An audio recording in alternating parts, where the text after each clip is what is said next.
Well, happy Friday, everybody. TGIF. Welcome to the Joy Reid Show. As you can see, we are not in our normal location.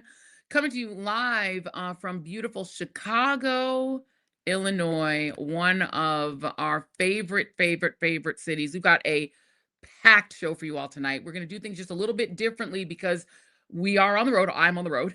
And so tonight we are actually going to be joined by two co-hosts. We're bringing you two co-hosts in hour one of the great Wajahat Ali, our great friend of the show and the proprietor of The Left Hook, is going to be in hour one. And co-hosting with me in hour two is going to be our friend Tiffany Cross, journalist, analyst, CNN slayer, and author of the soon-to-be hit book Love Me, a letter to Black women in a toxic career, country, and relationship. So go ahead and hit like and subscribe. Go ahead and hit share. Hit the little notification thingy so you can never miss an episode. We love that you guys are here. And big up to all the lemon heads out there. Yes, I was just on with Don Lemon just a short time ago. But before we talk about what's happened with Don, let me bring in my august co-host for this hour. Waj, where you at? Hello, everyone. Welcome. Thank you so much for having me. I will gladly be your Pakistani Robin to your Batman. And I just want everyone to notice that I actually wore a collared shirt for Joy and her audience. This is very rare, and people are like, "What's happening? Are you going to a funeral? Are you going to a party?" I'm like, "Wow, I must look terrible every day." So I washed my face, I put lotion on, I have a collared shirt, and I'm here to chew bubblegum and kick butt, and I'm all out of bubblegum. And you're all out of bubblegum. I love it. Well, we look like a good pair because I'm dressed up too. I'm normally like in my merch or like a sweatshirt. So I think we're both dressy Bessie tonight. So we appreciate that. All right, let's just jump right in because Don Lemon was arraigned today. He pleaded not guilty, of course. All of the Minneapolis Nine, if we want to call them that, and these are the 7 activists as well as 2 journalists, Don Lemon and Georgia Fort, have all been indicted for foolishness. We're going to say tomfoolery here. And let's play a clip of Don Lemon after he came out of making his not guilty plea. Thank you. I wanted to say this isn't just about me. This is about all journalists, especially here in the United States. First off, I'd like to thank everyone again for their support to my colleagues, countless journalists around the world, the Lemon Nation, my family and my friends. You all have showed up for me in a real way, and I am extremely grateful for that. I feel it, I feel it, I feel it. For more than 30 years, I've been a journalist, and the power and protection of the First Amendment has been the underpinning of my work. The First Amendment, the freedom of the press, the bedrock of our democracy. The events before my arrest and what's happened since show that people are finally realizing what this administration is all about. The process is the punishment with them. And like all of you here in Minnesota, the great people of Minnesota, I will not be intimidated. I will not back down. I will fight these baseless charges, and I will not be silenced. Thank you very much. Yeah. Waj, the process is the punishment, essentially trying to scare the bejesus out of other journalists to try to prevent other journalists from feeling like they need to cover these protests and resistance. Your thoughts? If they can go after Don Lemon, they'll go after you. If they can kill Renee Nicole Goode, they can kill you. If they can kill Alex Preddy, they can kill you. If they can try to cover it up, they'll try to cover up your disappearance and your murder. And folks, I just want to build up some righteous rage in the next 2 hours, Joy. As they are investigating our colleague Don Lemon and 3 Black journalists for exercising the First Amendment right, as the Department of Justice is pressuring prosecutors to not investigate Officer Ross, the man who murdered Renee Nicole Goode, but her widow, how many investigations have been launched about the Epstein files, Joy?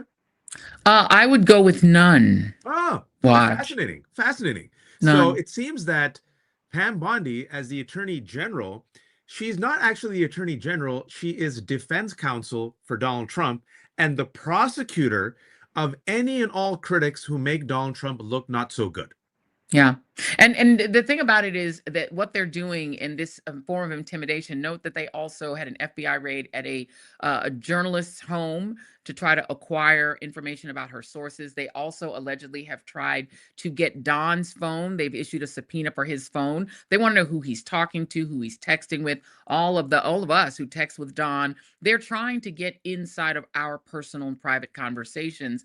This is Orwellian, Waj. It's giving old Soviet Soviet Union, New Russia, North Korea, Iran.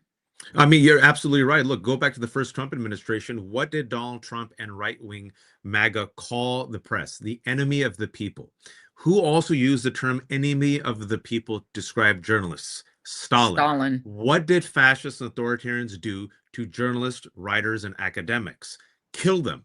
If you don't know your history, you can be easily manipulated. As with George Orwell, who said, who controls the past who controls the present controls the past, who controls the past controls the future. Yeah. And what bigger threat to this fascist regime than truth tellers and journalists? Yeah, indeed. And I will note that Bibi Netanyahu is here for his, fifth private meeting with Donald Trump. He's almost coming off like he's his handler rather than some sort of, friend fellow in government. And, with Netanyahu, they have outright killed nearly 300 journalists in Gaza.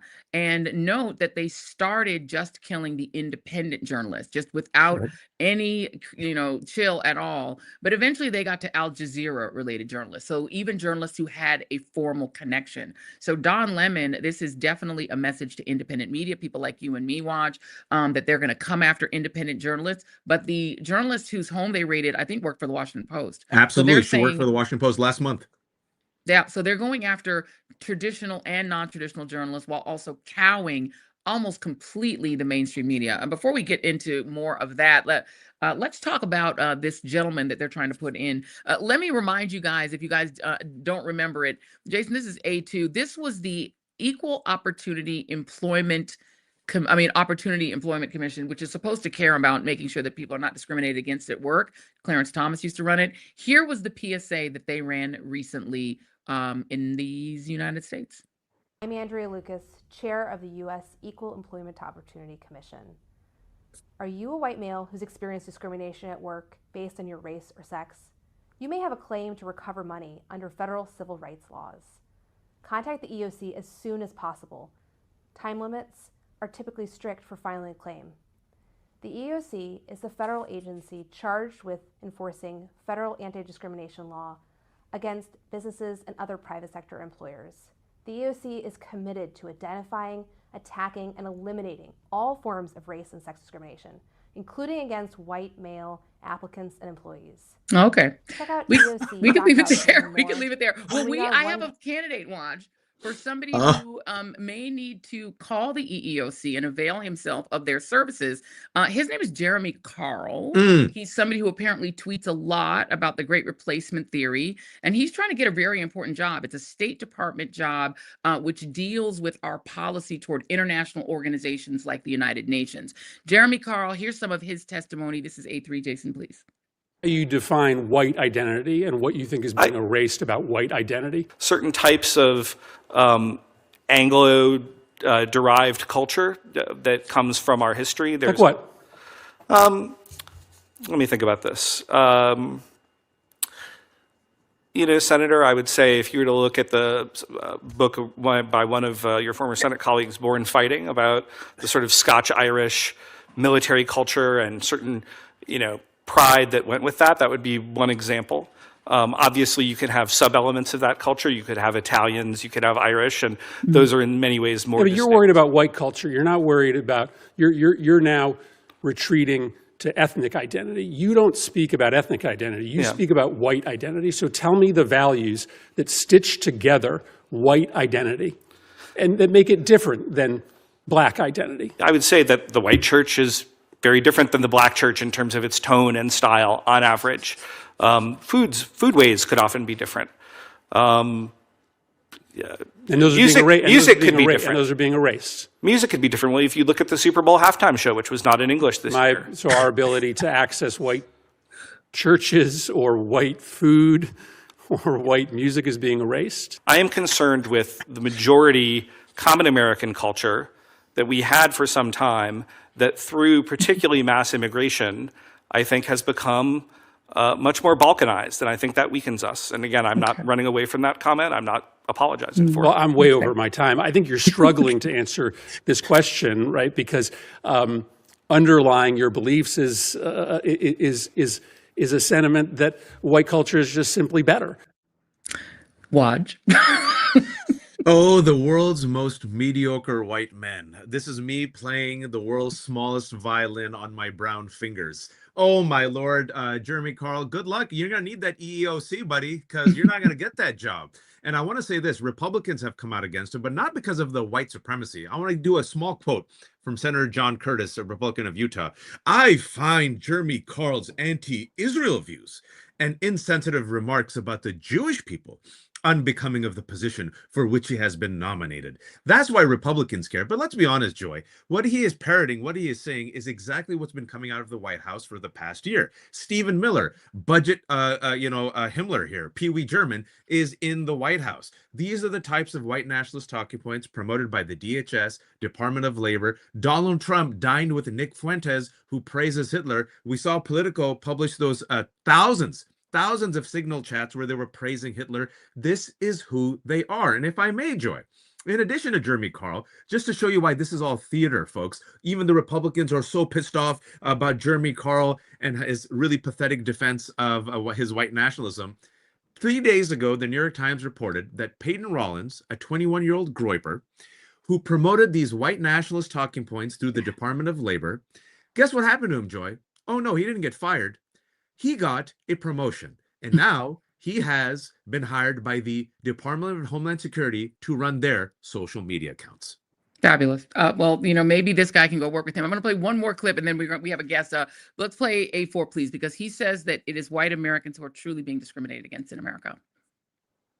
A year ago, were white Americans the most discriminated against group in the United States? You said it. So yeah. Senator, no, certainly this is my belief. I'm not running away from that. I think that while, of course, all races in different contexts can be subject to really severe discrimination, that when we look at our legal structures, white Americans are often very disfavored in overt ways. We're seeing this in the Small Business Administration, many other places. So your belief is that white Americans face more discrimination, at least prior to the Trump administration fixing this, than black Americans? On average, Senator, yes, that's correct, and I'm not running away from that statement at all. Okay. He's being defended, of course, by Christopher Rufo, whose wife is a Thai former undocumented immigrant. I'm assuming JD Vance will probably defend him as well, though his wife is also not a white person. And Pete Hegseth. Not Pete Hegseth, I'm sorry. Matt Gaetz, sorry, not Pete Hegseth. Matt Gaetz, who left Congress because of allegations that he might have trafficked teenage girls. Let's leave it there. I do want to say one more thing, and this is A6, Jason, if you could. I do find it interesting, Waj, that the far right can't really even do white nationalism, white supremacy right. I mean, their leading streamer is a Mexican who lives in he's Mexican. His father's Mexican. They got the two brothers of a chess champion who's black, who's running the manosphere, and it's a black guy that's running the Proud Boys. He's a black Cuban. So it's like they're DEIing their white nationalism. It's weird. America is so diverse that even our white supremacists are diverse. Mashallah. And Candace Owens is the one who's running White Lives Matter. I can't make it make sense. We've got a great guest. Let's bring her in because we've got a lot to talk to her about the Epstein files. You guys will recall this image, if you would, Jason, and this is B1, and it is Pam Bondi refusing to even look at the victims and I should say the survivors of Jeffrey Epstein who were standing behind her, and the congresswoman who really broke her brain asking her to at least apologize to them for releasing their names was the great Pramila Jayapal of the great state of Washington, and she joins us now. Congresswoman Jayapal, welcome to the show. Thank you, Joy. It's great to be with you, Batman and Robin. I don't know what that makes me. Does that make me Butler? Batwoman. You are Batwoman. Yes. All right, here I go. We are all superheroes on today, and that's just going to enrage them even more, Congresswoman, because we're all brown. That was quite something what you showed, yeah. So what do you make of that we now have a government that is really, centering itself around the idea that they're going to protect white Americans from discrimination? Well, we knew that, Joy. And if you look at Project 2025, that was threaded throughout the entire thing. That document was the blueprint for how you turn America into a white supremacist nation. And And I think we're seeing a lot of that coming through. I mean, immigration was obviously one of the ways in which they were going to do that. So was getting rid of civil rights as we know it. And so I think that, what I found interesting in that is he really struggled to define what he was saying, because he knows that there's certain things he shouldn't be saying, right? And so, Right. and so it was this hodgepodge of things that just didn't make sense, because underneath it is the real intent. And look, this isn't new to the United States, as you both know, but we are seeing it be implemented with people not on the outside, on the periphery, on the fringe, but people who are within government in the highest realms of power, and therefore they have access to all of the institutions, right? The Department of Homeland Security, the Department of Justice, the military, all of the actual powerful institutions and capacity to do some of these things. But I do think, and maybe, maybe it's just hopefulness, but I do think that the nation is rising up against it in different ways. And I think that's important for us to recognize as well, because if you look at whether it's Minnesota, you're in Chicago, Joy, I did a field hearing in Chicago. I mean, the incredible things that were happening in Chicago and Chicagoland when DHS was there, also around affordability. I mean, you can't separate the economic project from authoritarianism. Because they are very deeply tied. I mean, the authoritarian is about giving power to that elite class of billionaires and people who will support that person as long as their wealth is increasing, and they really don't care about anybody else. And so this is all really tied together, and I think it is starting to backfire on them. And you see it in the polls, you see it in the courts, the lower courts anyway. Maybe not the Supreme Court in the way we want to see it yet, but certainly the lower courts, and you see it in the streets, which is the most important place. Yeah, and Waz, I know you have some questions about the Epstein files and the horror of that hearing with Pam Bondi. So go for it, Waz. Yeah, Representative, you talked about authoritarian regimes, and when we began the show, we talked about if they can go after Don Lemon, they can go after anyone. If they can kill Renee Nicole Good and cover it up, they can kill any of us. If they can defend a cabal of pedophiles, my God, and if they can spy on anyone, well, they'll spy. If they can spy on a representative, they can spy on all of us. And I do want to ask you this one question, because it has disturbed me since I found out about it yesterday. At the hearing, specifically, Attorney General Pam Bondi had a black binder, and that had the words Jayapal Pramila search history and the list of documents whose numbers coincide with the numbering of Epstein files. Your response to the Attorney General, maybe, I don't know, I'm going to use this word, spying on you, because I'm curious, how did she get that private information? Why did she have your search history? And now that you know that you had this entire binder, your response to that discovery? Yeah, I found out about it during the hearing because I got a call from a CNN reporter asking me about one of the searches I did. And I was so shocked. I said, how do you know what search I did? And then I saw the picture, the photograph. I was in there for a couple of hours, so it wasn't, you would have had to have many pages, which it looked like she did. It looked like Pam Bondi had a stapled set of papers that was very clearly labeled Jayapal Pramila search. And that was all of the searches I did. Now, the way she had it is because we had to go to the DOJ annex, where there was a small room where we had to leave our phones outside and 4 computers.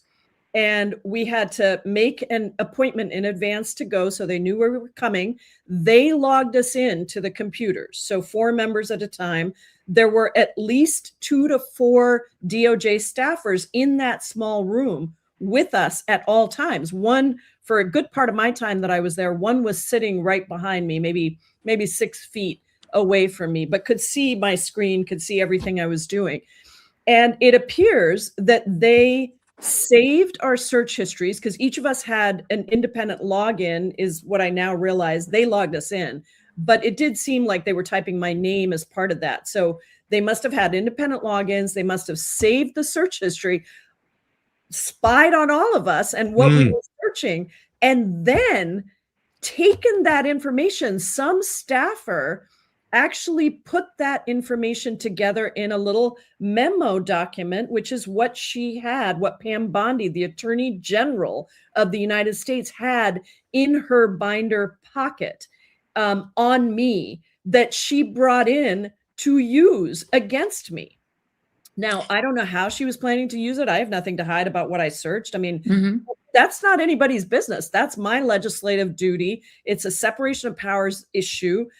They are not supposed to surveil members of Congress. And so now that I've found out about it, I've done a number of things. I've spoken to Mike Johnson twice already, and you may have seen in a very uncharacteristic move, Mike Johnson yesterday, after talking to me the night before, said that this is unacceptable, that members of Congress should be able to peruse these documents and not be surveilled. That's a big deal that he said that. In addition, other members on the Republican side have echoed that.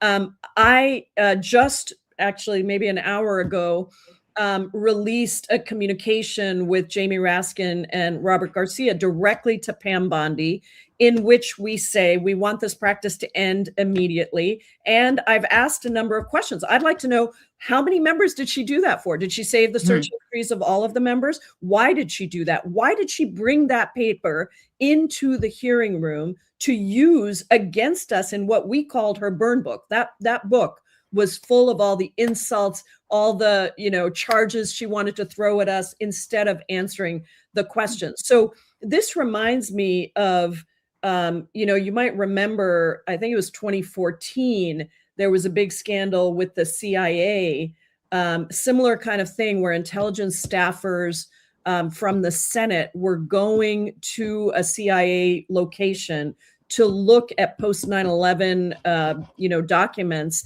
and they were surveilled. And at that time, of course, there was an inspector general. We don't really have a Department of Justice inspector general. They've all been fired.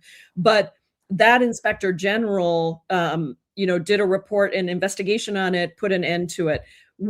I have asked Mike Johnson to immediately work with us. And if he doesn't, we're going to do it on our own to get an immediate new process, stop tracking, and written answers to these questions about what exactly has been surveilled from the Attorney General herself. I think it's absolutely outrageous. And I think that it is, I think every American has to say, okay, if she's surveilling members of Congress to use for her own, sort of personal vendettas, and to hide the actual truth of Epstein, what is she doing to the regular American out there? What information is she getting on Americans that she doesn't agree with? But also, just one more thing on this, I think it's really important that we think about the fact that she put staff time into, somebody had to go through that search history and create that little memo document that was in her binder about me, because it was a summary. It had the EFTA number, which is Epstein Transparency Act, Epstein Files Transparency Act, and then a number. That's how you search a document. Then it had a summary of what the search was about, like what was the email about. So it took out a key line from the email. And that had been put together for every item that I searched. Now, I was in there for 2 hours almost.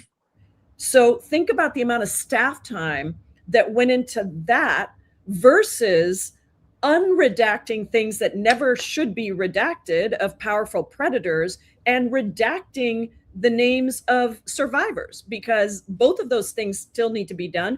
And 3 million more documents need to be released. So they're spending time on surveilling us instead of what they should be doing to comply with the law. Before we let you go, Congresswoman, that's frightening. It's Orwellian, it's Nixonian, but it definitely is it's giving very Pam Bondi. Jason, if you could put up B7, because Kash Patel testified under oath that there was no evidence that there were any co-conspirators. And Pam Bondi's been very clear about trying to make it seem that there really is nothing to see here, even though she said she had the Epstein files on her desk. But I just want you to look at this list of people who are administration officials who appear in the Epstein files. Of course, Donald Trump, who appears more than anyone else, Melania Trump, Howard Lutnick, who seems to have lied when he did a media interview saying he'd never been to the island. It turned out he went there with his kids and his wife, which is weird. The Secretary of Navy, John Phelan, Paolo Zampoli of the Kennedy Center, RFK Jr., Kevin Warsh, Mehmet Oz, Dr. Oz, who's running CMS, Elon Musk, Steve Bannon, who's advised the president and who was doing, I guess, a documentary to try to rehabilitate Jeffrey Epstein's reputation, Alex Acosta, who we know gave him that sweetheart deal, Bill Barr, interestingly enough, whose father hired Jeffrey Epstein at that school when he taught high school, and Brett Ratner, who just directed the Melania film. Do you believe that Kash Patel might need to get a referral for potentially lying to Congress? And do you believe that Pam Bondi lied to Congress? Ted Lieu brought forth that she claimed that Donald Trump had never been in the presence of teenage girls with Jeffrey Epstein. He said he believed that she perjured herself. I do believe that they have probably lied. I have no reason to believe that they haven't, because you know what stunned me about looking through those files, and like I said, I only spent 2 hours there because we demanded access and we only got it on Monday, and then the hearing was on Wednesday. I could not believe how much is in these files. I mean, it made me sick, Joy. This was the creation of this fantasy and very real island where these rich, powerful people could do anything they wanted. And there were emails to that effect. You can take off the shackles here. Jokes about pedophiles, jokes about 8 and 9-year-old girls, disgusting access and power and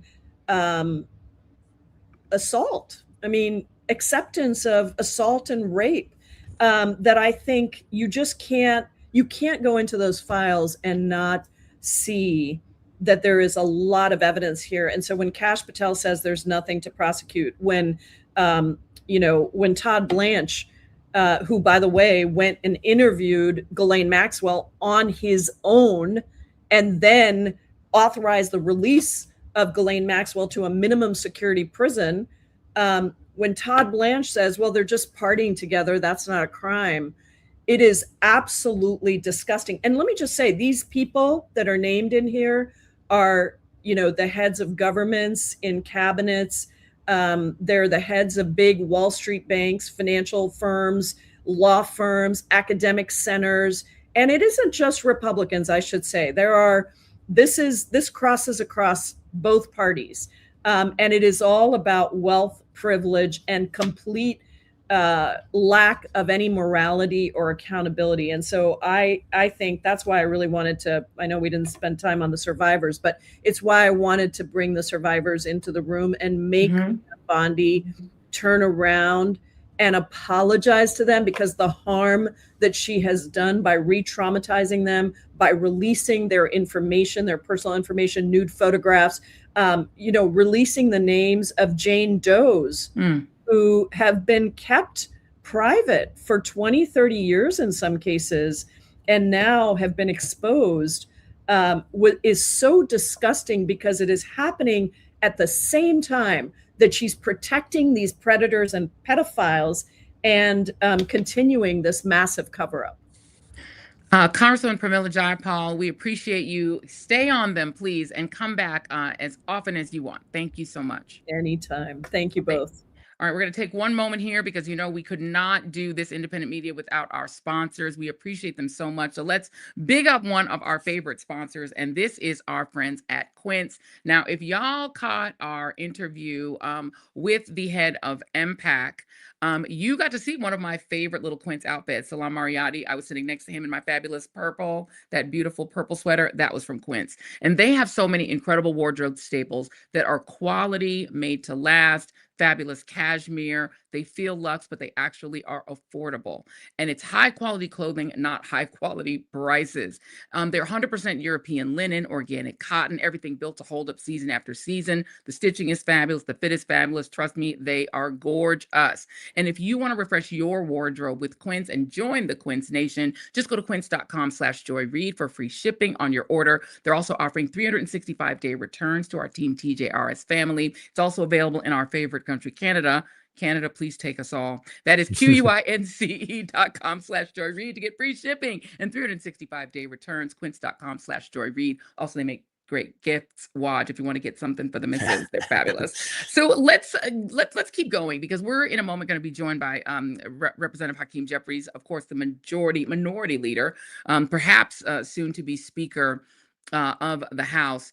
But before we get to that, I do want to get your opinion on the DHS of it, because the day before we spent so much time on the Bondi hearing that we might have glossed over that. The day before, you had the heads of ICE, Department of Homeland Security, and USCIS also on the Hill, and they didn't do so well either. We do have an issue there as well. We're going to talk about it with Representative Jeffries. But what do you make of how those three men held up under questioning and how the Democrats handled them? Look, I'm very tough on the Democrats, but I'll give them credit where credit's due. I think they played hardball, as they should. They should be playing hardball, smash mouth football against DHS, Kristi Noem, Stephen Miller, and all these people. ICE has killed 2 Americans that we know of. Actually, ICE has killed more than 2 Americans, folks.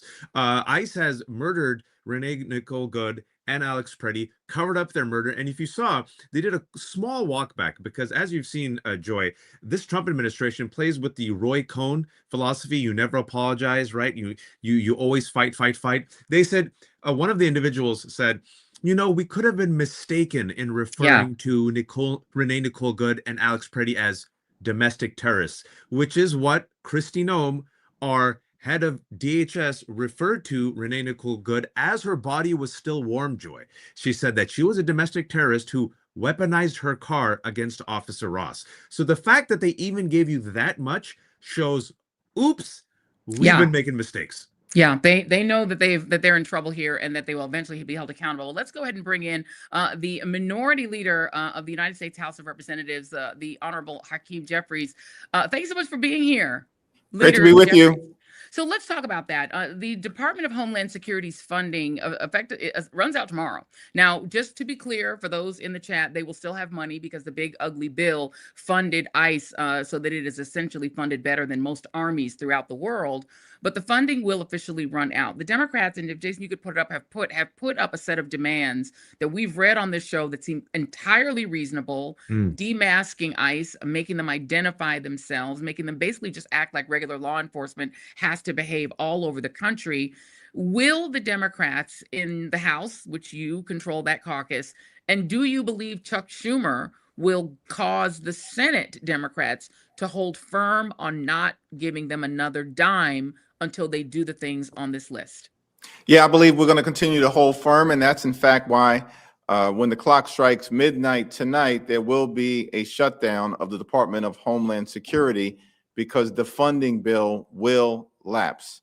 Now, our view is pretty simple. Taxpayer dollars should be used to make life more affordable for the American people, not brutalize or kill them, as was done in cold blood with respect to the killing of Renee Nicole Good and Alex Preddy, horrifying the American people. We know ICE is out of control. They've gone way too far. They need to be reined in.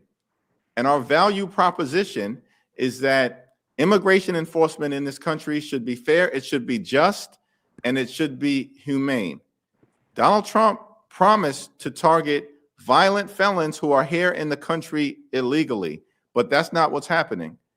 And that's why our view is that dramatic, bold, meaningful, transformational changes must occur in terms of the manner in which ICE conducts itself via statutory and legislative change that is ironclad. And absent that, DHS, in terms of the funding bill, is not moving forward. Well, before I let Wajahat, I know he has lots of questions for you too, but you said dramatic, bold change. When my mother became a United States citizen in 1976, took her 16 years to get her citizenship, there was no ICE. There was just the Immigration and Naturalization Service. It worked perfectly well for her. ICE only exists because of the 9/11 attacks, right? The Department of Homeland Security only exists because of the 9/11 attacks. We existed for 200 years as a country without either of them. Wouldn't the boldest possible move be to say, when that funding runs out, this entire agency shrivels up and goes away, and ICE becomes not just defunded, but it meets its demise. Well, I think as you pointed out, with respect to the one big ugly bill, which is a whole different battle that needs to be waged, you're talking about $191 billion slush fund that Republicans exclusively, not a single Democrat, voted for the one big ugly bill in the House and the Senate, was given to DHS, $75 billion of that going to ICE. At the same time, when they enacted the largest cut to Medicaid in American history and ripped food from the mouths of hungry children, seniors, and veterans by cutting SNAP by $186 billion, largest cut to SNAP in American history. We all opposed it. All of that needs to be addressed as we move forward. It's one of the reasons why, of course, we need to take back control of the House of Representatives and hopefully the Senate as well, so that we have the gavels to be able to address the abuse and misuse of taxpayer dollars. In terms of the fight that's in front of us, right, that will be in front of us for the next few days, next few weeks, next few months, depending on how long Republicans continue to insist on them preferring to shut down FEMA, shut down the TSA, or shut down the Coast Guard, as opposed to making the type of dramatic changes that are necessary. The question that I'm asking is, how can we save American lives now? How can we stop the violent targeting of law-abiding immigrant families now? How can we stop the abuse that is taking place, the targeting of sensitive locations like schools and hospitals and houses of worship and, of course, polling sites now?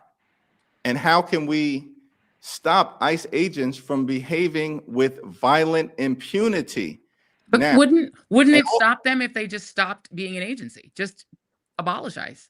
But I don't know what you're suggesting in terms of the funding Let the fight that's in funding front of us dry now. up and What we're never bring it with the back. one big ugly, but what we're trying to achieve, for instance, I think the most significant thing that can be done amongst the whole list of things that we've talked about, right, substantively, is to ensure that when ICE agents violate the law, when they violate the law, they can be criminally investigated and prosecuted and are not shielded by this principle of absolute immunity, which is one of the things that we've put on the table.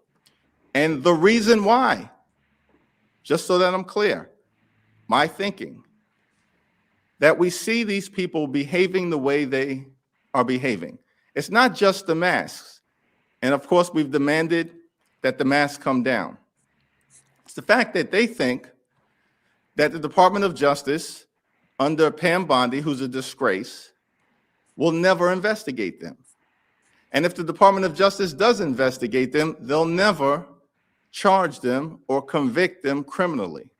And even if they are charged and convicted criminally, Donald Trump will eventually pardon them.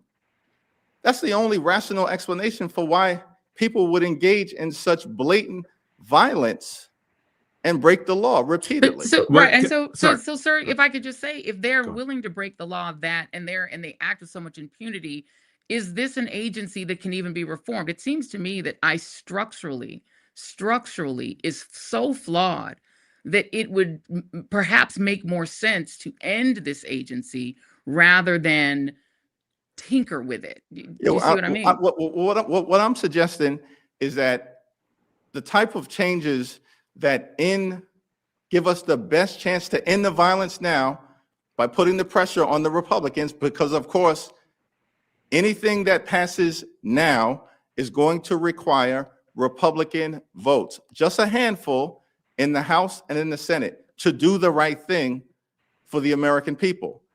And giving state attorney generals, for instance, like Keith Ellison or Tish James, the ability to criminally investigate or prosecute ICE agents who break the law and engage in violence is perhaps one of the more immediate ways under the Trump administration. He's the president right now. Republicans control the House and the Senate. It's one of the most immediate ways that we can give the country the best chance to end the brutality and the violence that is being engaged in with impunity.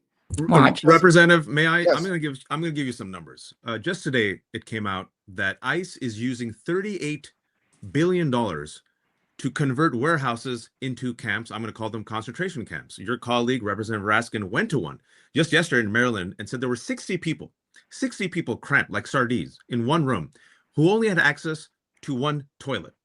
65% of people taken by ICE had no convictions. That's from the Cato Institute, a right-wing institute. ICE has killed 8 people this year alone that we know of. 2 of them, Renee Nicole Good and Alex Pretty. The latest polls came out this week, AP polls. Over 60% of Americans now disapprove of ICE. That means in 3 weeks, it's gone from 30% to 60%. Now, if I may, I'm going to be a bit blunt here. Leaders lead. And what we've seen is people are impressionable. If you lead on something, people will follow. It seems the wind is behind your back for the first time ever. ICE has a history. CPP has a history of terrorizing Black and brown communities. People are asking themselves, why are we, our taxpayer dollars, paying for masked, lawless men to terrorize our communities, kidnap people, take children, and kill Americans? So I ask you, and I'm doing a following up to Joy, because I want an answer to this. You said you want to rein in ICE. I'm talking about the long term now. Why not lead and say abolish ICE? Because what you're telling us is you want our taxpayer dollars to pay for a lawless masked armed agency to continue terrorizing our cities. And I'm trying to figure out how you, as a leader, can be telling Americans that their taxpayer dollars should be going to ICE. I don't understand anything that you just said. I spoke English. I don't understand anything that you've just said to me when I've made clear that taxpayer dollars should be used to make life more affordable for the American people, not brutalize or kill them. That's the whole reason we're in this fight right now. That's the whole reason the DHS is getting ready to shut down. That's the whole abolish reason ICE. why You agree with me, Joy? Abolish ICE. Listen, I'm going to use the language that I want to use. You can use the language that you want to use. And the language that I'm using right now relates to these type of bold, meaningful, dramatic changes that are designed to save lives right now in communities that look like the ones that I represent. And that's the goal. So let me In ask you this this. fight. Yeah. And I hear what you're holding saying. every single Democrat together in the House and in the Senate is what we're trying to do to give us the best shot to win this fight right now while we're in the minority.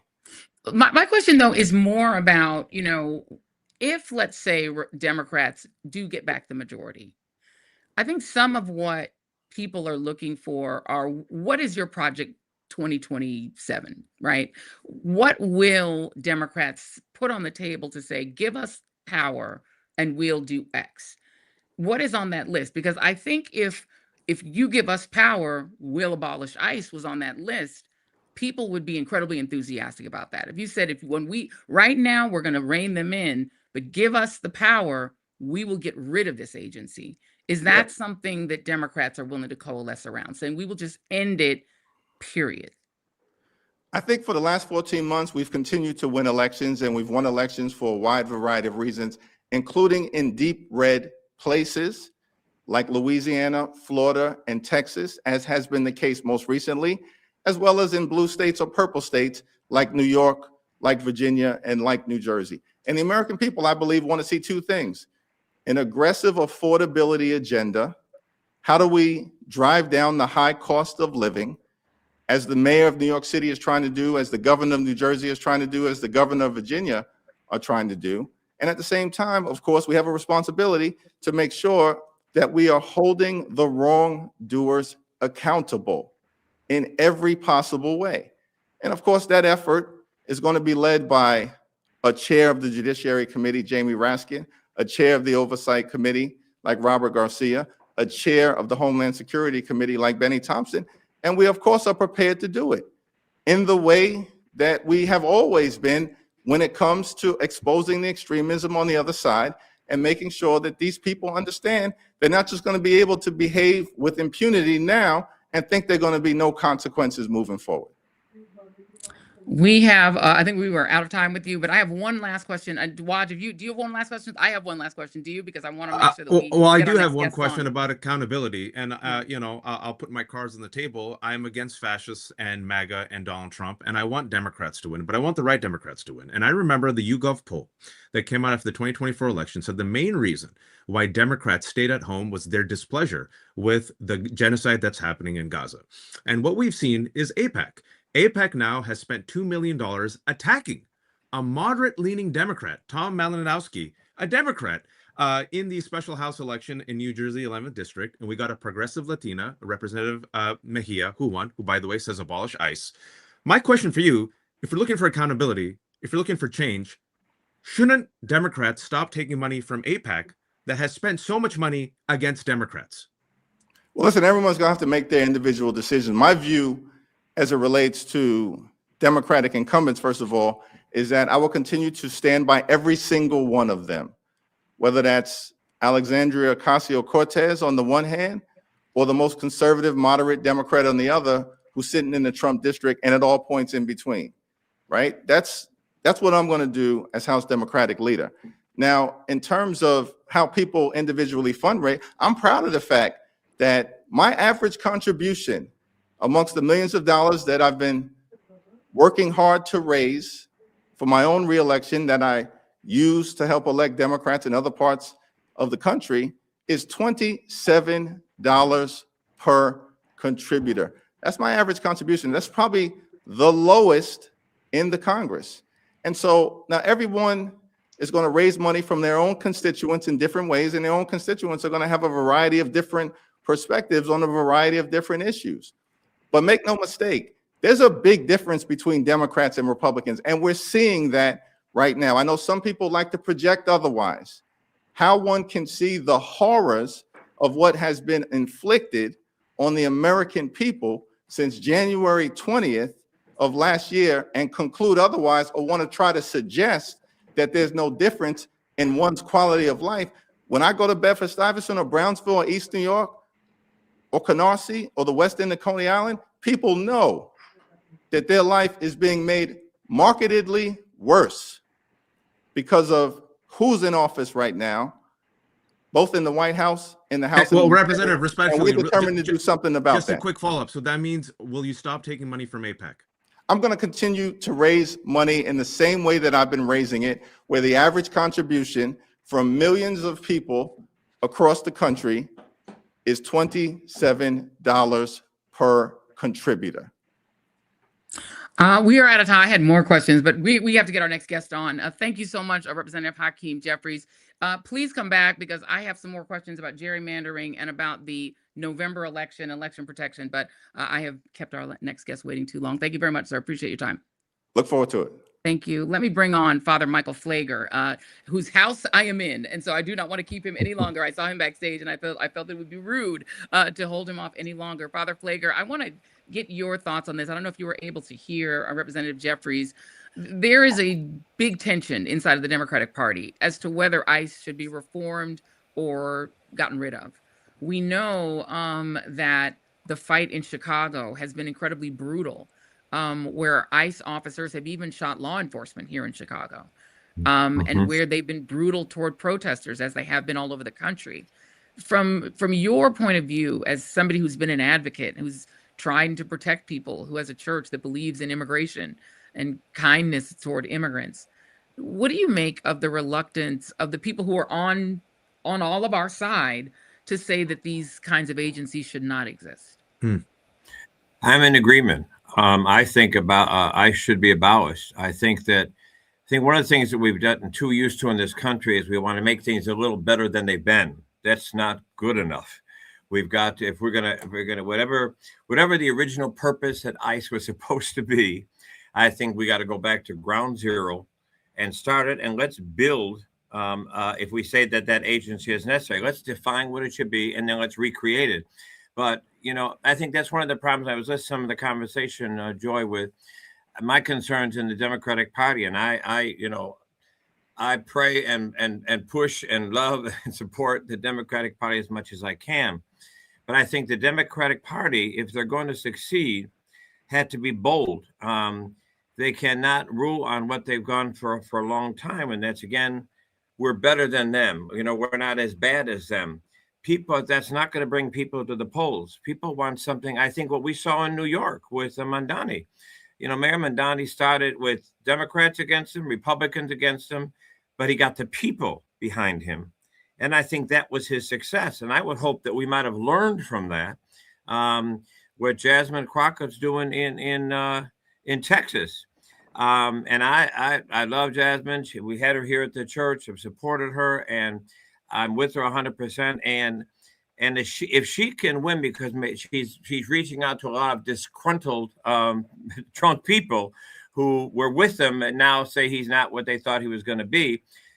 I think they are showing the Democrats of the best route forward, and that is to be prophetic, that is to be bold, that is to be courageous.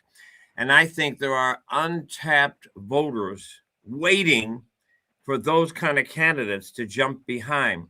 I don't think a lot of the young people in particular that I deal with want to or will get excited about better than or not as bad as somebody else.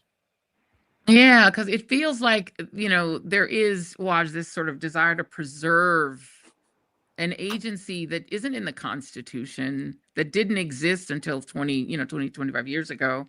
But I'm really not sure why Democrats, I guess they're worried that their red state members will lose because people in red states want there to be an ICE. Yeah, that was very disappointing, what I heard from Representative Jeffries. And he got really testy with me. I just asked him a I question. saw.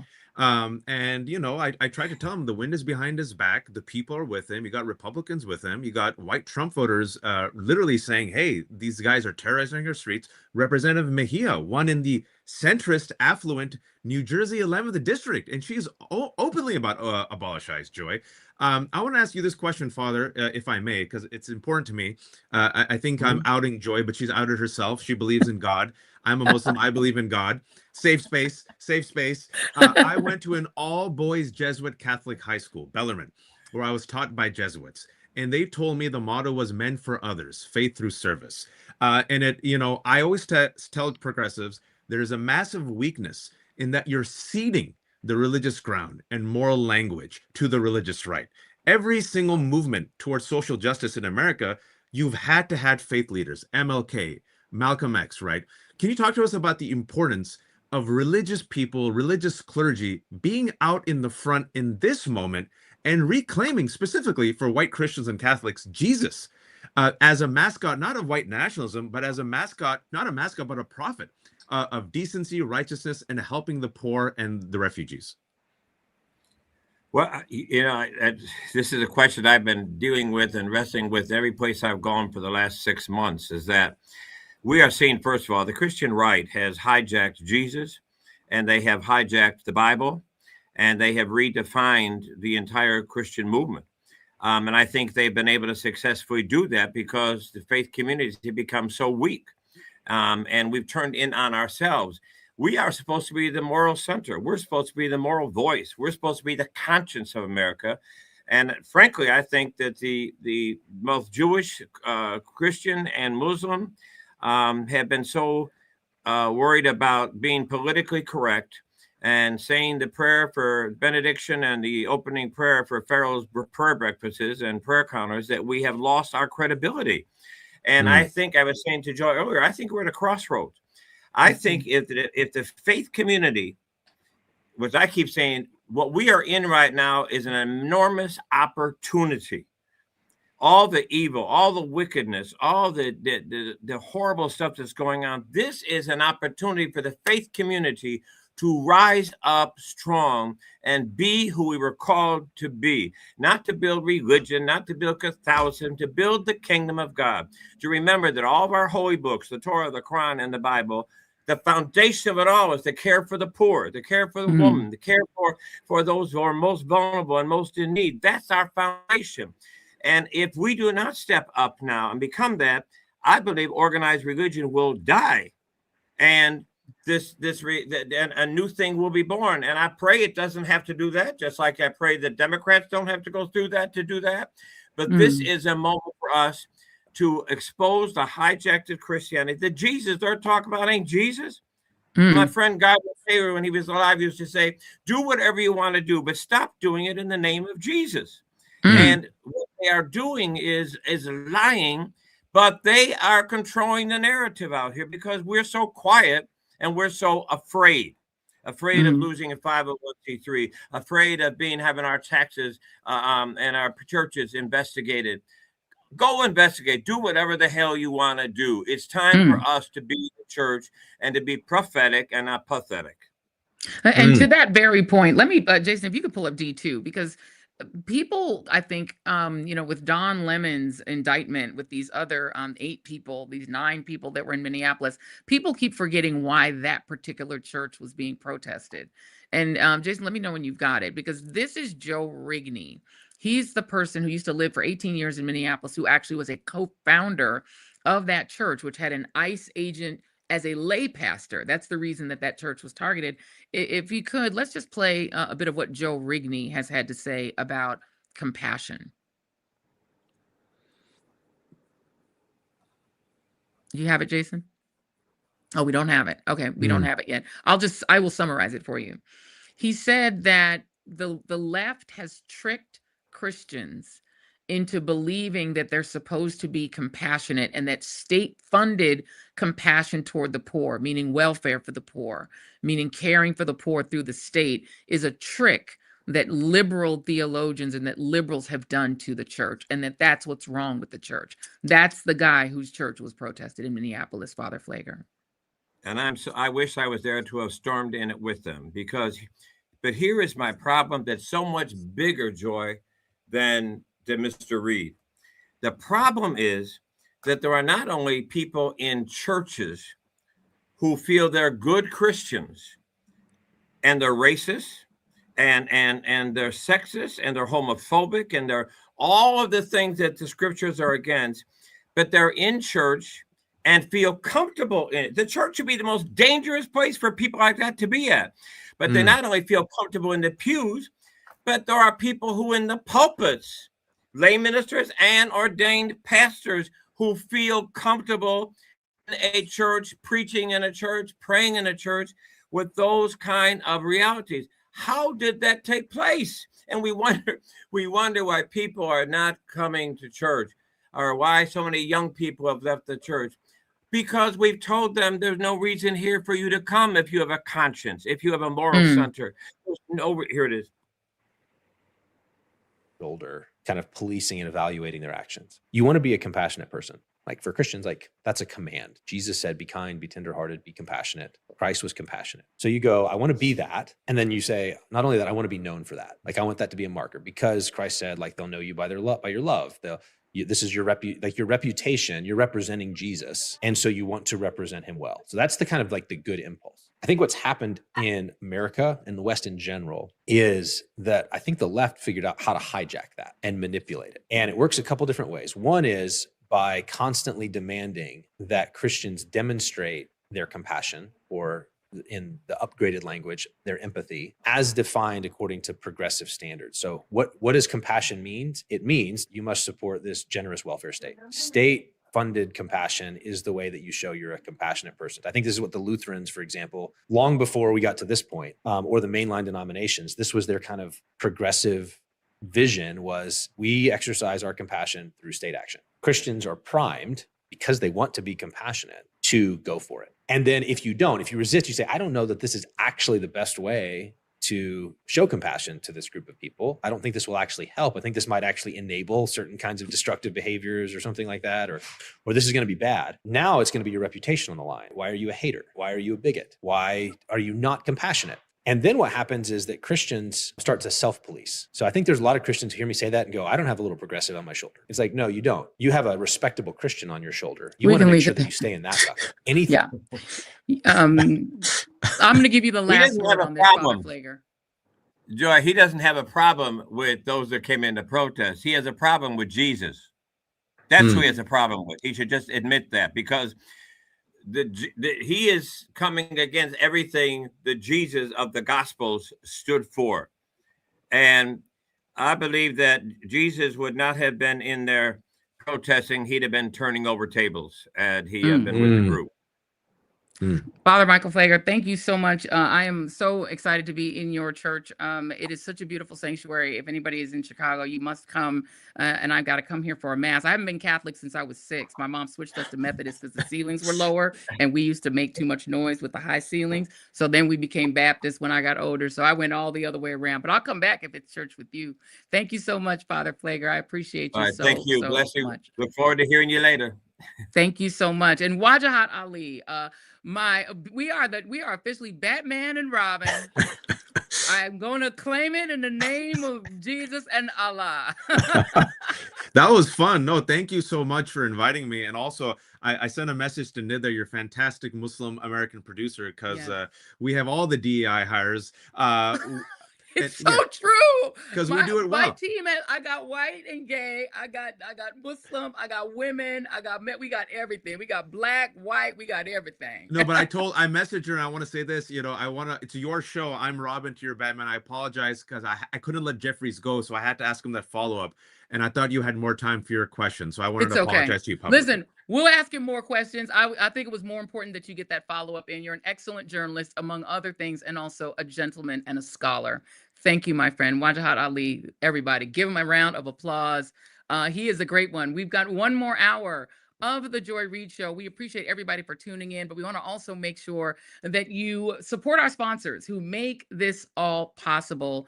And this show is brought to you also by our friends at ZBiotics. Celebrations don't start with the clinking of glasses. They start with ZBiotics Pre-Alcohol, a probiotic you take before your first drink, so you can enjoy the night and wake up ready. ZBiotics Pre-Alcohol, the science behind your next great morning. So this year, I am absolutely focusing on small shifts that can make my life better, make my life easier, make me feel better physically. Because listen, y'all, menopause is no joke.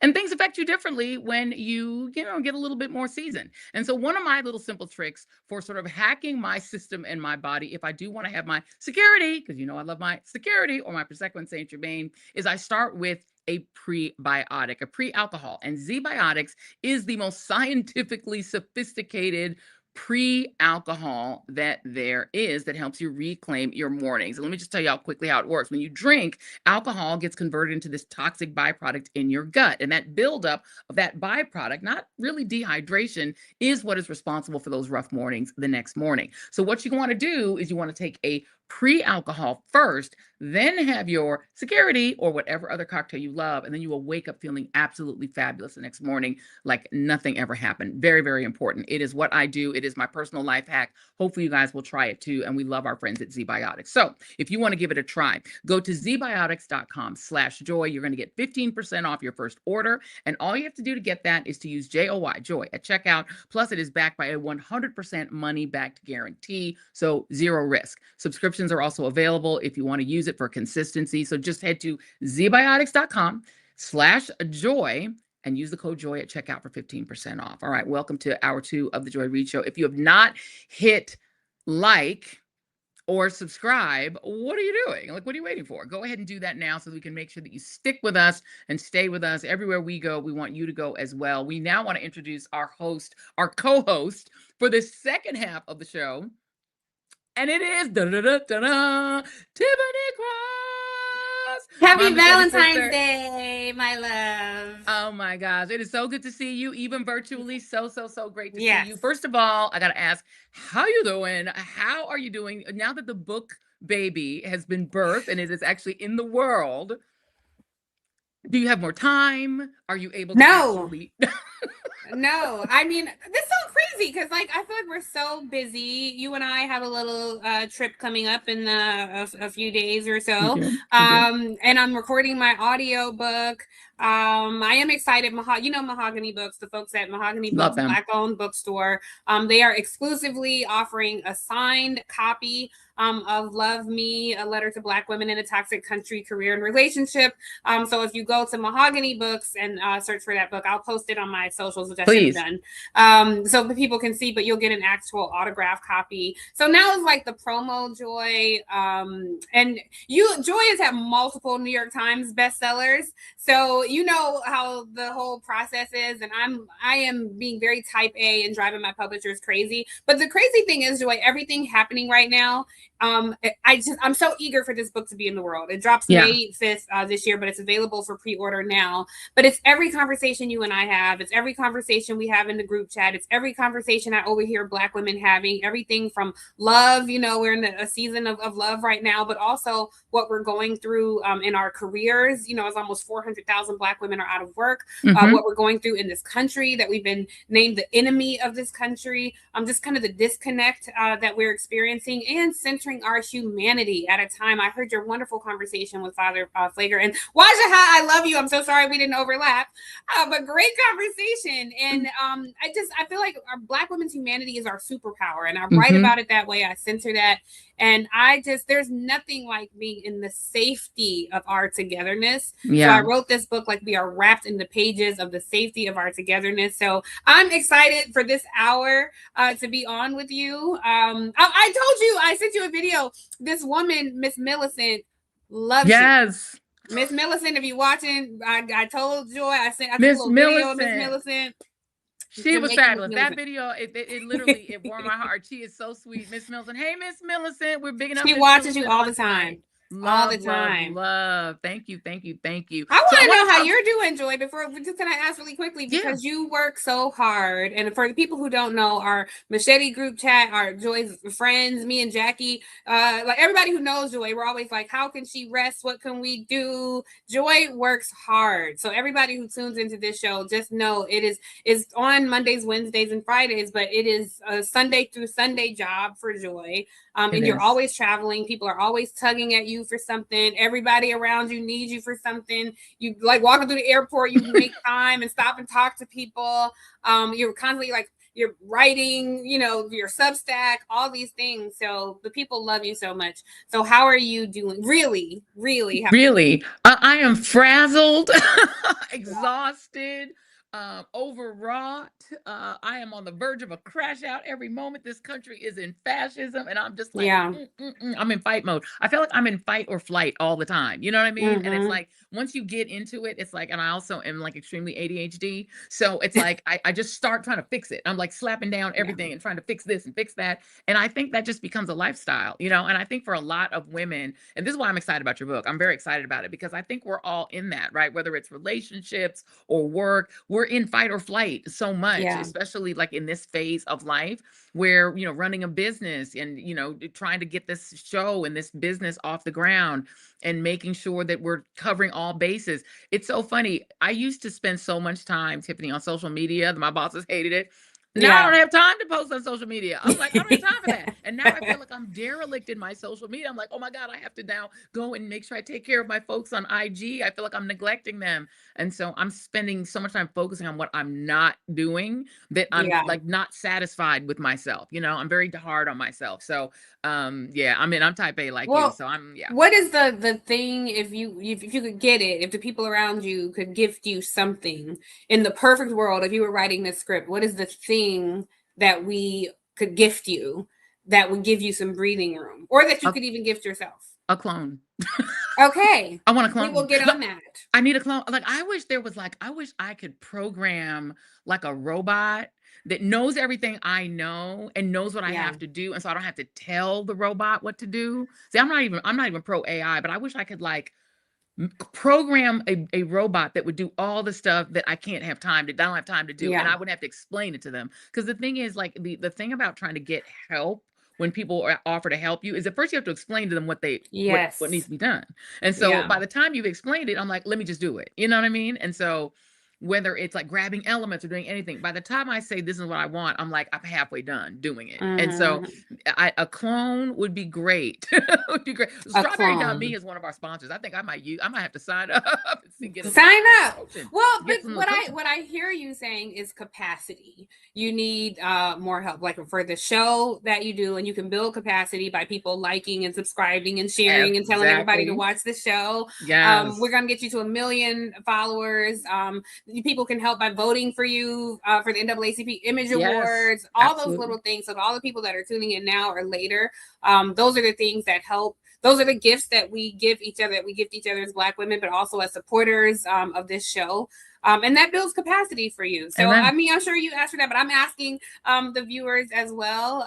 You know, you get to 1 million followers and it's like, oh, now I can hire more producers. Now I can, Exactly. you know, hire, right. I can hire That's it. people to get these elements. I can travel the show. I can do some of the people want to see you sit down and interview with. Like that can happen. You can do a show from LA. So every little bit counts. And also Joy has a Substack. So all of those things help elevate you. So, but you know, we love you and are here for you for whatever you need. This is why Tiffany is a sweetheart of the machetes. We love her so much, and she's always looking out for all of us, and we're trying to look out for you, because the other thing I need Love Me to be a #1 New York Times bestseller. So we are going to go back and tell our friends in the chat, first of all, they are in love with this book in our shop too. And whether you get it from Mahogany Books, which we totally support, those folks at Mahogany Books are incredible. This is one of the most supportive entities that supports Black booksellers. I'll also say DJ at Baldwin Books, another I'll be incredible there. bookseller. And I know you're You going to told Baldwin. me to go, so I'm going to go. Baldwin, so we're going to do that little book DJ. tour. So when the book tour starts, you guys make sure that you find your face in the place. When Tiffany's in your city, go and see her, because when you write a book, it is like giving birth, right? Yes. And what you want is in people to love this baby. It's like, I have this adorable child. I need you to see this baby and coo over him, you know, and that's what you want. And so that showing up to our book events, buying the book, pre-ordering the book, buying multiple copies so you can give them as gifts. I love giving books. Are my favorite gift to give. I think they're the best gift. It's such an amazing gift. I give books all the time. Books that I love reading. I'm reading Tony at Random right now, a book about Toni Morrison at Random House. And I'm really enjoying it. But you know, when I like a book, I gift it. And I'm not one of those people that's like, I only read nonfiction. Like I love fiction books. I love fiction. So like some of my favorites, I read books 2 or 3 times sometimes, and I love them. And it's a lot to ask people really to go out and spend $30 right now, because it's a hard time, you know, and I'm asking people to do that. So when I was writing, as I know, when you were on air at MSNBC and you had a daily show and you were also writing not just a New York Times bestseller, but a #1 New York Times bestseller, a love story as well about Medgar Murley Evers. I know the love that you poured into it, and we are blessed to have amazing writers. Adam Serwer, our dear friend at The Atlantic, Van Newkirk, Talani Cobb, Jamel Hill, Nicole Hannah-Jones has a great piece out this month on Michael white agitators. Michael Harriot, Brilliant. Who we love. His book is on the New York Times bestseller list for the 400th time, like for the 467th time. It's just, I mean, it's amazing. Yeah. So I tried to, when I was writing, like I thought about that. I'm like, I'm asking people to spend money for this. I didn't have a ghostwriter. I wrote every word. And I thought about all the things that Black women are going through from a love perspective, from personal, professional, just everything. And you know, you read things and people write a story where they're the hero in the story, or it sounds filtered. I had so much respect for people who would go out and spend money to buy this book. I did not do that. And I really tried to center Black women, but I hope Black men read it too. Y'all got mamas and sisters and cousins and aunties and wives. Like this is like, look, this is what we're going through. And Joy is in the book. I write about Joy, and I wouldn't have had my show without Joy. Joy is I have not talked to Joy about this yet, but I'm going to make an announcement that Joy will be on the book tour. Okay. Yes, I will. Oh no, I'm going to be there. Just tell me which city. You know, I'm ready. But you work. I don't want to I want to make sure I'm prioritizing your rest first. So I want to do it on a day where you are rested. And you don't have to travel. You know, I'm trying to make it as easy as possible for you, because if I say Tiffany Cross and Joy Reid are coming, I know Joy Reid is going to pull a whole lot of people who's going to come. We're an army. Yes. We come as an army. Yeah. We travel in packs. Let's talk a little bit about the media piece. First of all, by the way, if Room Raider was still doing Room Raider, that room is getting a 10. Let me just say right now, I'm trying not to just be shallow, but that room is a 10. We had a lovely evening in this room, a late evening in this room. For real. Gorgeous. Absolutely gorgeous. It was me, you, Britt, and Kareen. And fabulous Yes. Kareen. We love Kareen. Yes. And her book is awesome too, by the way. Y'all should get her Yes. book as well. Let's talk about the way the media is sort of breaking down in this moment. I feel like we are at a crossroads in terms of the media, in terms of its credibility. But also in terms of the fear that the regime is trying to inject into it by indicting Don Lemon and Georgia Fort. Your thoughts on the fact, Don Lemon obviously pleaded not guilty. Georgia's pleading not guilty. None of these people are really guilty of a crime. But what are your thoughts on the tactic of particularly targeting Don? Well, it's very consistent. Since the second term of this regime, I have been reading a lot throughout history about what dictatorships look like. And from everybody from Idi Amin to Hitler to Muammar Gaddafi, I mean, that is a consistent tactic to attack and discredit the media. You were one of the first people to say it. There's a group of us who, long before it became in vogue to say that Donald Trump is a bigot, Donald Trump is a white supremacist. Remember in 2015, and a fascist. And a fascist. This was controversial in 2015 to say. I was a controversial guest. It was always a slap on the wrist and, make sure you're presenting and making white people comfortable, essentially. But we have been on the front lines of things like this. So this is why we wave our hands in the air and say, no, you guys, we recognize what this is. Listen to Black women, listen to Black folks. We know what this is. And so when I see these things happening, I have to say, Joy, it's been pretty consistent. This isn't new. This has been happening for a long time. So it doesn't start with the arrest of Don Lemon. It starts with legacy media policing people like you and me. It starts with legacy media prioritizing voices that echo white supremacist message. It starts with normalizing MAGA cultists and presenting it like it should be a both sides discussion. I did CNN this week, and look, I know a lot of people have feelings about our friend Abby Phillips' show, but I will say the guests that are on Abby's show, have whatever criticism you like, but they're not just on Abby's show. Right. They are on CNN throughout the day. And I think when you lend that kind of platform to those people, it makes it for, I think it degrades the credibility of networks. It's not just CNN either. Like you see this all across legacy media.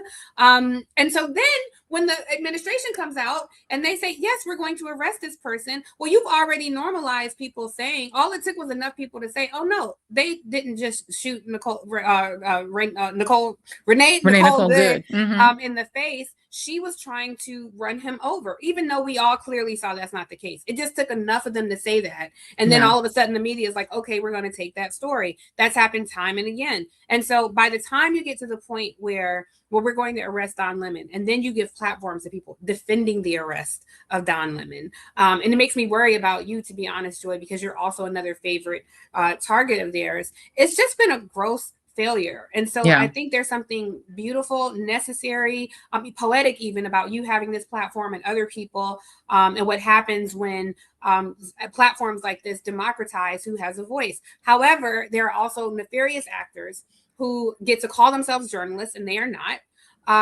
and have large platforms, mostly on the right, and they are misinformed, and they're promoting misinformation, malinformation, disinformation, promoting AI imagery, intentionally designed to target people who may not be as curious about what's happening in the world. So it's one of those things that's really challenging. I do want to say I love my brother Don Lemon.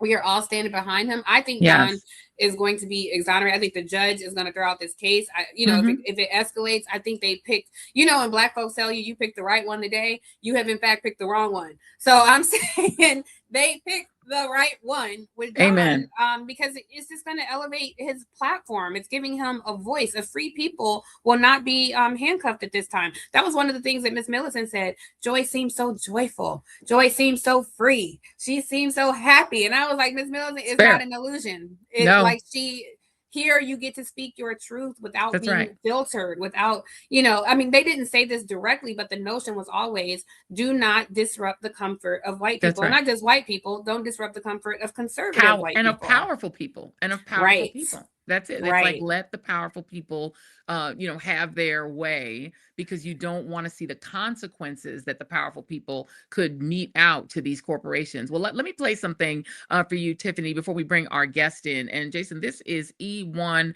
and this is one of the stories that is coming from outside of mainstream media about what this regime is doing. And ICE are attempting to build a national network of warehouses for mass deportation of Americans. They want to build 8 major warehouses holding up to many thousands of people, and then 16 smaller sites, one of which is proposed in my district. And the national number is up to 80,000 people at any given time being put in mass detention camps, essentially, which is just outrageous. The cost of this, beyond the moral costs, is massive. It's tens of billions of dollars. We immediately started a petition effort. We've had over now 25,000 people sign on. We've had local elected officials at every level, and actually from both political parties, say we do not want this here. At the macro level, the American people have seen what just played out, just a straight up murder and execution of American citizens, and flatly and loudly and broadly rejected that as just un-American. A lot of the Republican concerns have only been centered on the logistical concerns, which are valid. I mean, this is a village of a few thousand people.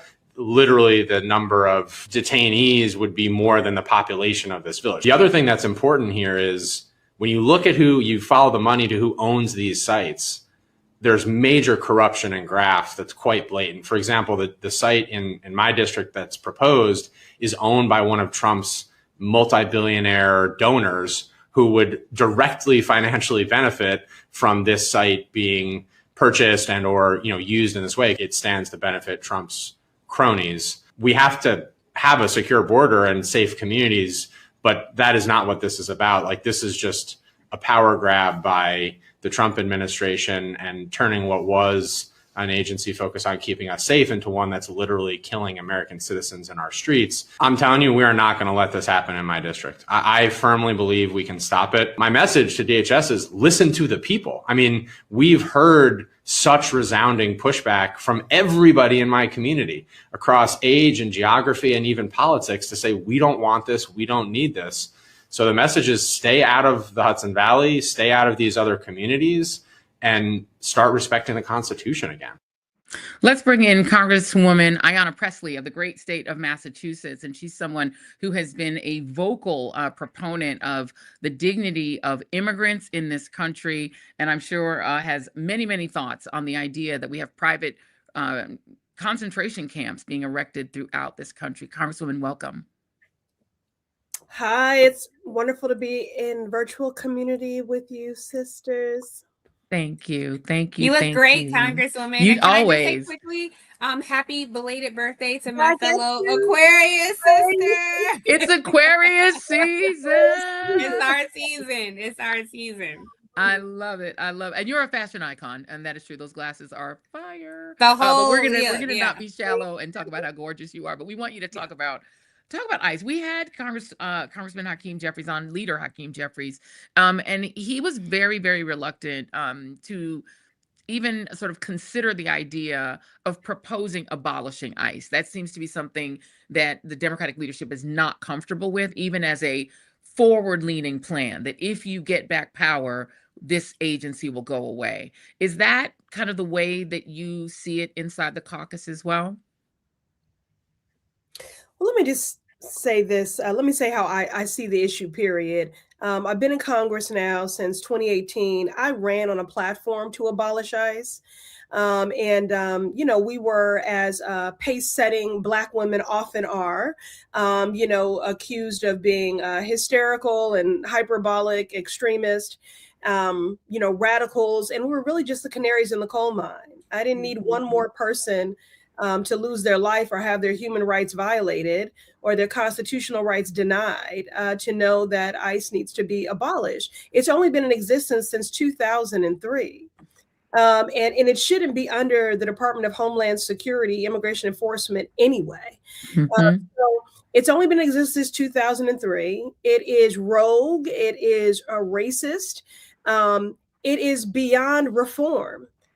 I did not believe, the masked white militia of the KKK operating as judge, jury, and executioner in the same way that ICE is moving in broad daylight in our streets. The KKK cannot be reformed, and neither can ICE. And they have proven that although Black and brown people will bear the brunt of the racial profiling and of the targeting and the surveillance and the violence, but this chaos, this terror is coming for everyone. If you are if you're an American citizen, if you are undocumented, if you are a child, if you are grown, if you are Black, brown, Asian, LGBTQ, white, not even your wealth can inoculate you from this harm, because it is just sowing chaos and terror, and they're a threat to everyone. So we'll always bear the brunt, but this chaos and this terror is coming for everyone. So when they say they're taking their Metro Surge operation out of Minnesota, look, I was on the ground in Minnesota, and they told us that it was going to change a lot when it went from Bovino to Holman, and the terror still existed.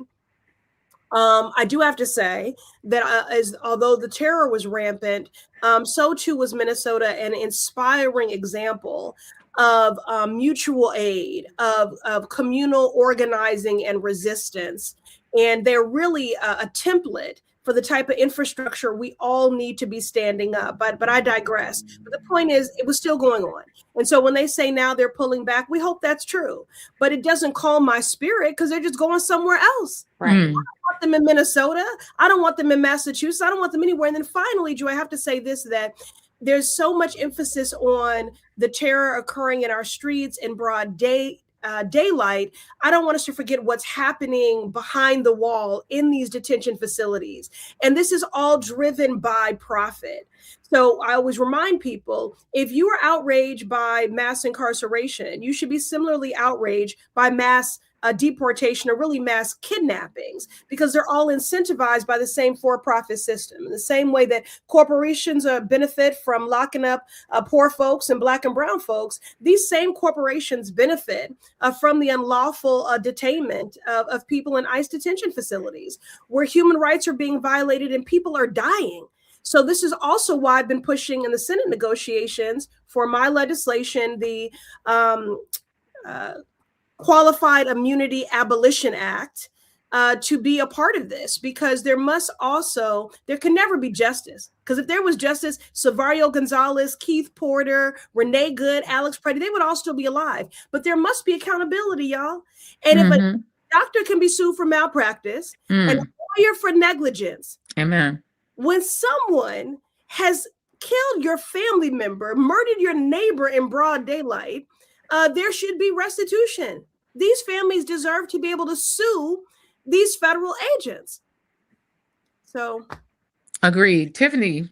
Yeah, Congresswoman, let me ask you, because you talked about the terror that was happening in Minneapolis, and I share your same concerns. Tom Honan, when he came in, that was not a sigh of relief for anyone. He is a full-throated election denier.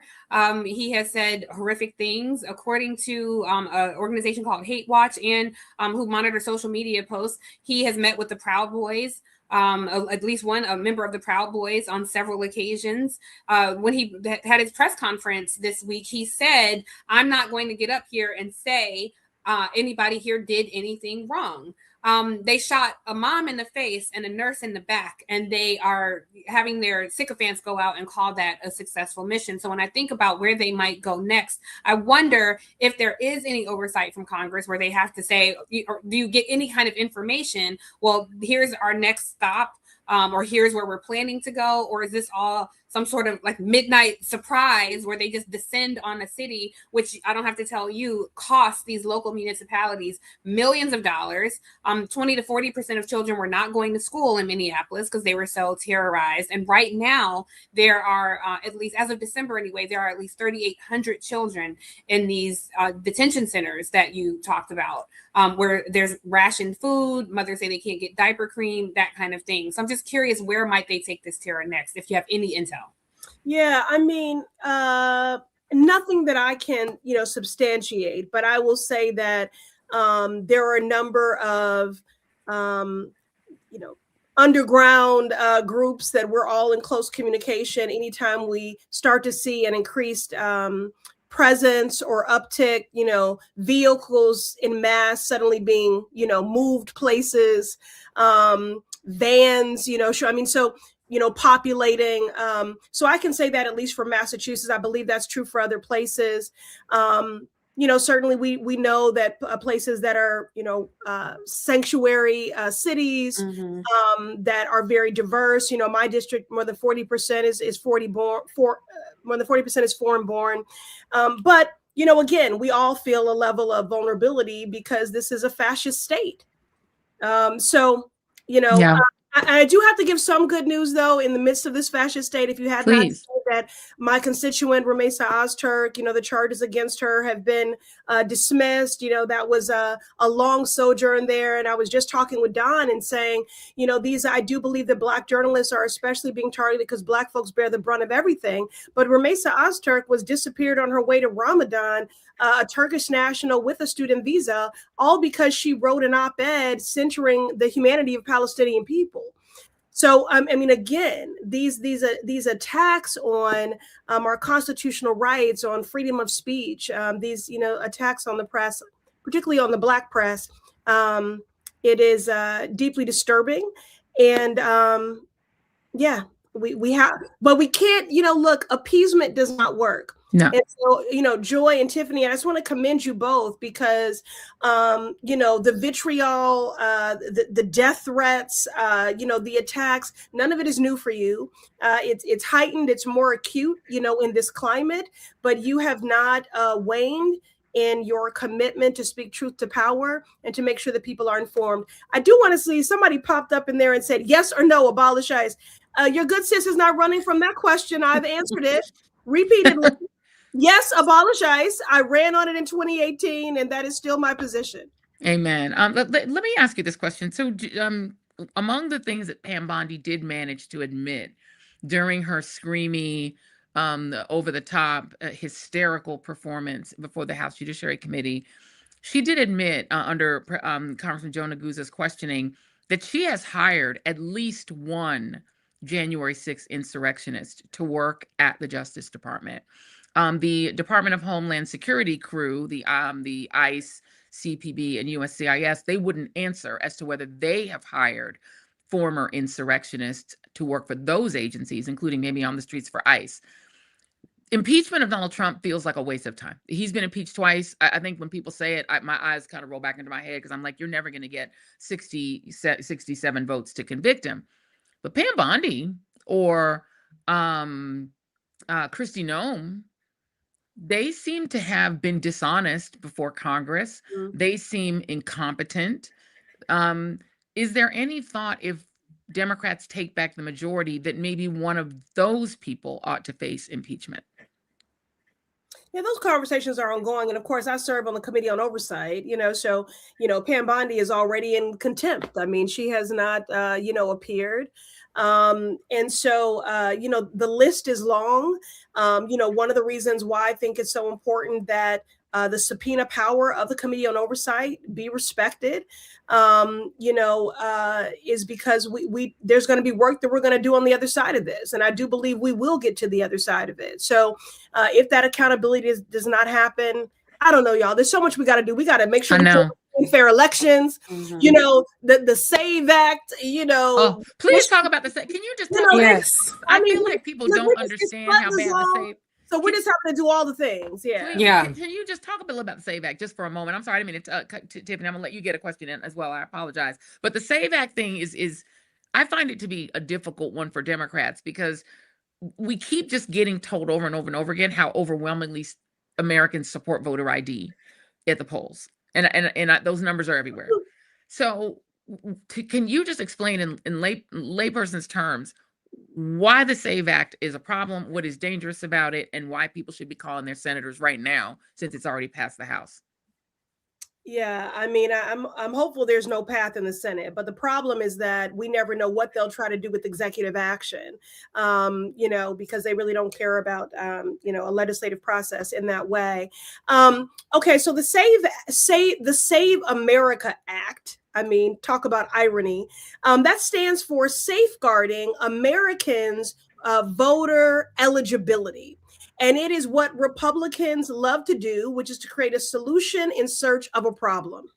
It means to prevent non-citizens from voting, which, by the way, is already against the law. Correct. There are already criminal penalties for that. And I don't know about y'all, but in this climate especially, are you aware of, huge undocumented, people who are looking to vote illegally and risk detainment or deportation? I mean, there are already Literally no. criminal penalties. Okay, so this is a solution in search of a problem. If they should be focused on saving y'all money, but they're not, because instead they cut your health care so they can bolster the money for ICE to use your taxpayer dollars to go out here and sow chaos and terror in the streets. You're paying for this. Okay, so they should be saving you money because the rent is too damn high, groceries are too damn high, your heating bill, your utilities, but they're not actually focused on what you need them to do. They're just focused on this campaign, which is specifically voter suppression. It is just Jim Crow. It is not voter ID. It is voter suppression. Let me tell you why. Because what they're doing is saying that you have to provide proof of citizenship. And that suddenly, let's say you've done your due diligence, you register to vote, you show up at the polls, you have your driver's license, and they can say that's not sufficient. I need proof of citizenship. And maybe you don't have a passport. Mm-hmm. And now you have to incur the expense of $130 for a passport when 146 million people in this country don't have a passport. Or maybe you're one of the 69 million women whose birth certificates do not match your current name because you hyphenated it or you changed it after you were married. Maybe you can't immediately get to your birth certificate. What if you're in the military? So this stands to make voting, when we still have work to do to make voting more convenient. I want it to be a national holiday. I want you to be able to register same day, right? We've made great strides with mail-in voting, but did you see what they just did on they changing the rules on the postmark? So if you're like my auntie Sharon and you go and you mail your ballot on the Friday before the election, they're actually changing the rules so they can postmark it whatever they want. So when you look at all this together, ladies, and I think people are not seeing the full board because they are overwhelmed. They just see these things arbitrarily in isolation. Look at the whole board. They are unlawfully doing redistricting, which could stand to impact maybe 30 congressional Black caucus seats. They have passed what they're saying is a voter ID bill to stop non-citizens from voting, which is already criminal. And so instead, what that will do is create a burden on the voter to prove their citizenship to vote. And so what are a lot of people going to do? They're just not going to do it. Yeah. So the legislation would be working as it's intended. Exactly. So women, rural voters, women, rural voters, military voters, people of color. It is just voter suppression, Jim Crow, pure and simple. And then again, with this thing that they just snuck in around the postmark, which is going to be issue for everything from your tax refunds to your mail-in ballot. Well, I just want to add quickly, if I can, Joy and Congresswoman. Please. This is also a part of Donald Trump's power grab. He has been saying for weeks now, Congresswoman, that he wants to nationalize elections. Right. Now, the Constitution is unambiguous about this. The president has no role in this. This is something that is run by the states. However, people who keep saying what the Constitution says, I have to say, I don't think this president gives a shit what the Constitution says. I mean, who cares about the Emoluments Clause? Who cares about birthright citizenship? He has run rambunctious over some of these rights. So that's something to be concerned about. Also, we still don't know why Kash Patel's FBI was raiding the election offices of Fulton County. We still don't know why the DNI, who has no domestic role, why the DNI, your former colleague, Congresswoman Tulsi Gabbard, why she was on site. And furthermore, just this month, Steve Bannon, the president's former advisor who served prison time, as of course you know, Congresswoman, has said on his podcast repeatedly that they are going to have ICE located at polling stations during election seasons because, quote, they're not going to allow you to steal elections, which is also illegal. So even if the SAVE Act doesn't pass, for somebody like me who can be a bit of a doomsdayer, I'm concerned about the integrity of our elections as they stand now. And I'm just curious for you as a member of Congress, how concerned are you? What is the thing keeping you up at night? As midterms, I wonder, you know, because people keep saying, oh, wait till midterms. And I'm just thinking, I don't know, guys. I was worried about 28. I'm equally worried about 26. Yeah. Well, and also, and I love it when you teach the people, this journalist is going to do the homework and come with the receipts always and just give you all the facts. And I'm so grateful for that. And I wanted to add an edit to that, which is, and remember when they said, we'll leave Minnesota if you give us your voting rolls. Right. Right. So again, the one thing you have to say about them that remains true is that they always telegraph their punch. Actually, not that many surprises. I mean, whether you're talking about Project 2025 or them telling on themselves, they say the quiet part out loud all the time. So it really is just about our readiness in the face of that. But of course, I'm concerned about, in a fascist state, the integrity of free and fair elections. He's a dictator. They want a citizenry that's ignorant and uninformed. That's inactive, and they definitely want their very, as a brother, not the brother, but who came before in the Senate yesterday talking about white culture is. Oh, yes. Right. Yes. Here we are, all the forecasting of the browning of America, here we are. And so we're in the midst of a very aggressive backlash, white lash, anti-Blackness on steroids and all the things. But I would say, Tiffany, still, my response is we have to show up, because if we surrender to the chilling effect and even the inconvenience of it all, we do so at our own peril. Like I said, history's showing us that appeasement does not work. So if you're worried about the integrity of free and fair elections, please sign up to be a poll worker. Amen. If you're worried about the integrity of free and fair elections, because we don't have to wait till midterms. Tiffany, we have elections that are happening right now. Municipal elections, state houses, so every single election, you need to show up. You need to bring someone with you, volunteer at the polls, support your secretaries of state. Do all the things. In most of these, we have some of these circuit decisions, we'll have the courts on our side. But I think why people are so daunted in this flood the zone is that the stressors and the threats are so imminent. And if our greatest tool is the rule of law to combat lawlessness, but that process is slow. And so that is very frustrating for people. But I need people to know, because the other thing a fascist wants you to think is that you're losing all the time. And that's not true. Amen. We are winning. And that is a testament to the power of the movement and defiance. Because the only way to beat a dictator is with defiance. Those rallies, those No Kings rallies, we send Doge running for the hills. Why have the Epstein files been mainstreamed? Into the discourse, and something that people are demanding and calling the question for every day. That's because of the strength of survivors and everyday people. Why are we winning, elections that people would not expect us Democrats to pick up because they've been plus up R or Trump seats? Because people are not buying what this hostile fascist administration is selling. They know that healthcare is through the roof. They know that their utilities are through the roof. They know they're struggling.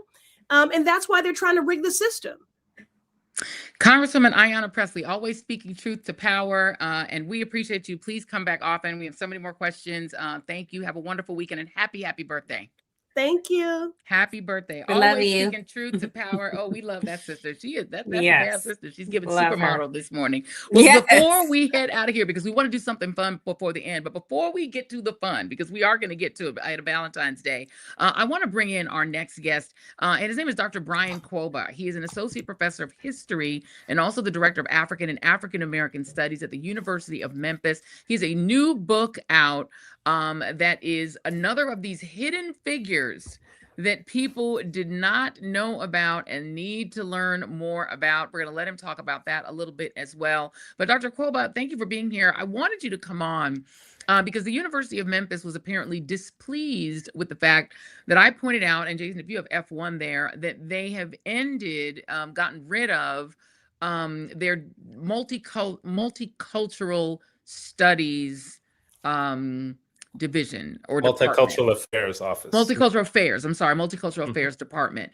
And this piece that you see up there, and I chose the Fox affiliate on purpose, talked about the fact that they've shuttered all of their DEI programs at the university. I know that they did not have a Department of African American Studies, but they do have a program. So can you just clarify specifically what is ending at the University of Memphis? Absolutely. And let me first just say thank you so much, Joy, for having me on the program. It was a pleasure to meet you finally in person when you came to Memphis for the book award last weekend. So I'm really grateful to be here. Sure.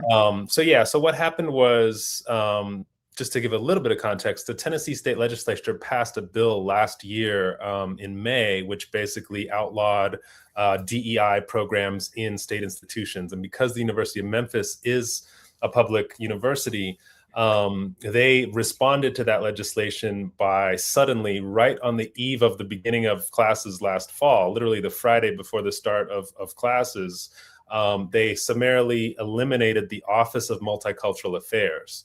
And this was an office in which the Black Student Association was housed, the Muslim Student Association was housed, the Stonewall Tigers, which is sort of like the LGBTQ student organization, was housed, and a number of others that serve diverse populations. They had offices there, they had funding from the university, and all that was ended. They eliminated all the staff positions just at a stroke. And so it was a very devastating sort of, sudden reality to be entering the fall semester with. But it also, I think, is an ominous portend, right? Because there could be more cuts to come, especially when we're seeing other pieces of legislation, for example, SB 1838 in the Tennessee State Legislature, which is a move to basically destroy tenure for faculty, which is one of the sort of bastions of protection for academic freedom, right? Part of why I can speak more freely on Palestine or on this issue or on any number of others is because I have tenure, which means it's harder to fire me, right? And so if that's taken away, and it's crazy because the legislation says stuff like they'll be able to take tenure away for curricular reasons, meaning if they don't like what you're teaching, they can strip you of tenure. So this is a massive assault on academic freedom. And unfortunately, it's kind of par for the course for not just Tennessee State Legislature, but also the Trump administration, obviously at a federal level. Tiffany, I know you write a lot about the erasure and talk a lot about the erasure that we're seeing in terms of Black history.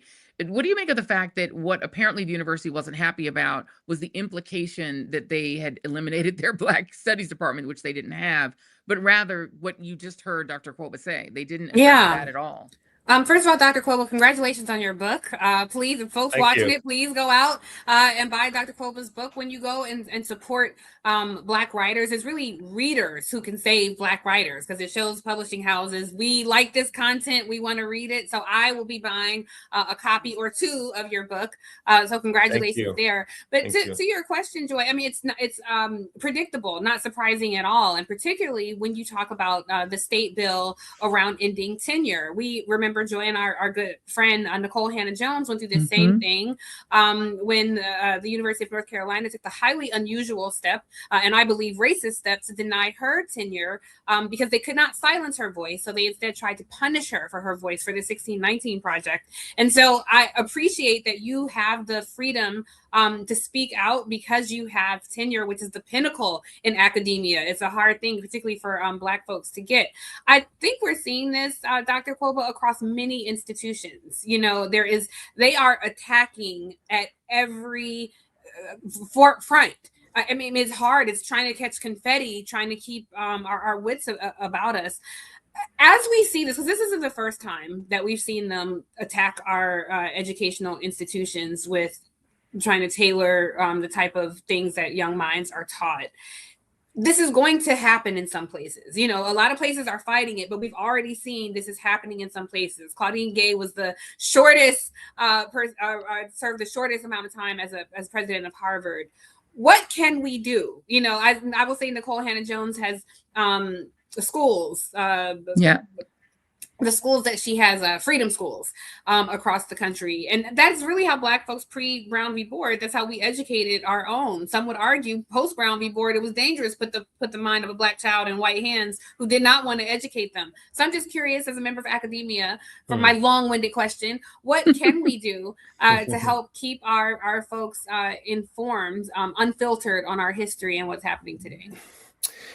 Well, as you said, I mean, Black history has always kind of been a somewhat subversive project, right? And even though we do have something of a foothold in mainstream institutions, thanks to the Black student movement, for example, of the 1960s, which forced, you know, universities, including Memphis State and so many others, to adopt Black studies or Black history or, you know, these kinds of programs. I think I think maintaining an independent sort of space for these conversations and for this education and for this type of learning to happen is just crucial, because there's nothing they can do at this point to stop us from convening our own gatherings, our own reading groups, our own book clubs, to study, you know, the history. They can't stop me from writing a book like this, right, about one of the great sort of groundbreaking figures in the Black radical tradition.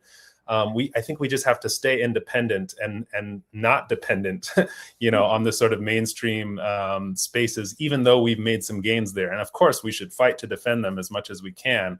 I worry that although we do still have an African and African American studies program, I worry that, you know, that's going to come under attack. And so one of the things I've been doing for Black History Month, we just did an event with the Black Student Association last week to talk about, you know, the history of the Black Student Association, the fact that there was this mass movement of Black students on college campuses throughout the 1960s, which established these programs in the first place, which means if they're going to try to get rid of them, we may want to return to that history and understand how we got them in the first place, right?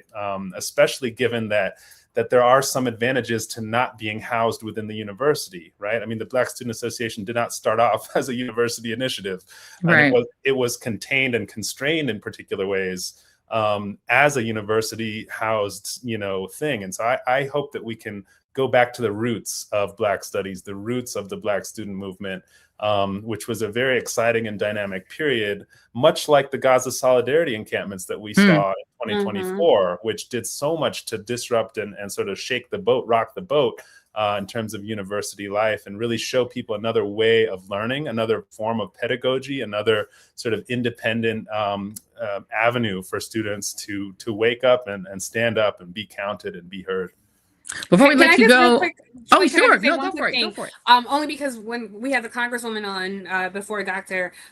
K, that's what the viewers keep calling you, Dr. K. Before we had the Congresswoman on, and she was talking about there are all kind of elections happening right now, including state houses. And Dr. K, you talked about a Senate bill that is happening that's targeting tenure. So I just want to point out really quickly that is the prime example, not even planned on purpose, that the Congresswoman was talking about, like these kind of elections matter deeply. And a majority of the state houses in this country are Republican run, as it is in Tennessee. And so that is a way that we have to, at a time where we feel so apathetic and disengaged and frustrated and unloved and unappreciated, this is a time where we have to target some of those state and local elections. And even myself, I can do a better job at that. So I just want to shout that out real quick, Joy. Absolutely. Yes. And this is Justin Pearson, by the way. Those of you who love the Justins, this is Justin Pearson's district. Before we let you go, because it is Black History Month, tell us who Hubert Harrison was. This is, I feel like I'm fairly well knowledgeable about history, but I'm not familiar with him. So please,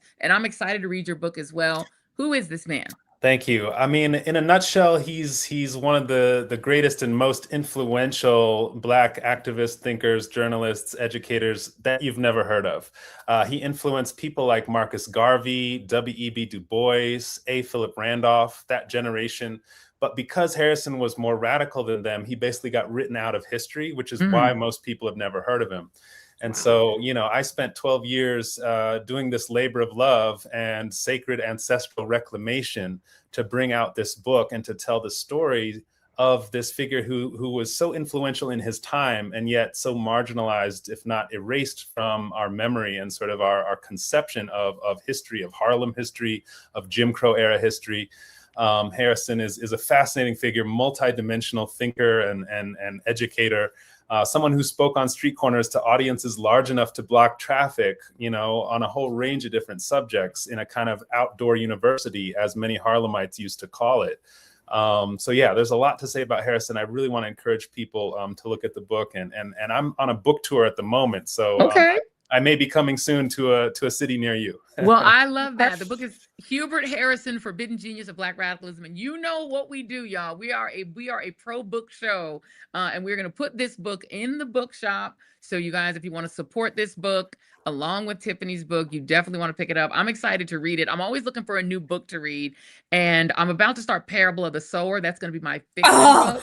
It's so good. I know, it's crazy that I've never read it. I know, and I feel so, because I love sci-fi and stuff. But I'm Octavia Butler. That's my fiction book. Butler. Yes, ma'am. And yours is going to be, especially because you signed it for me, so that's like an incentive. So yours is going to be my nonfiction book. So I'm really excited to read about Hubert Harrison. Thank you, Dr. Kwoba. Happy Black History Month. Thank you. Happy Black History Month, and congrats again on the book award for Medgar and Murley. It was a wonderful book, and I was rooting for you all the way, even up to getting the award. So thank you. I appreciate that. Thank you so much. What a good brother. You're Thank you welcome. so much. I appreciate you. It was such a pleasure meeting him, Tiffany. He was so cool. I want to read this book. Oh, I know, and it's like my kind of book. It's a nice, thick size book, and it's what it is like Medgar. It kind of aligns with it, because this is somebody that people don't think about. Yeah, but that all the people he influenced them. It's an incredible thing. I love doing that. All right, before we go, because it is pre-Valentine's Day, so I have two questions for you. First of all, what are you watching? I already know what you're watching because I started watching it too. That's what I want to talk about. Let's talk about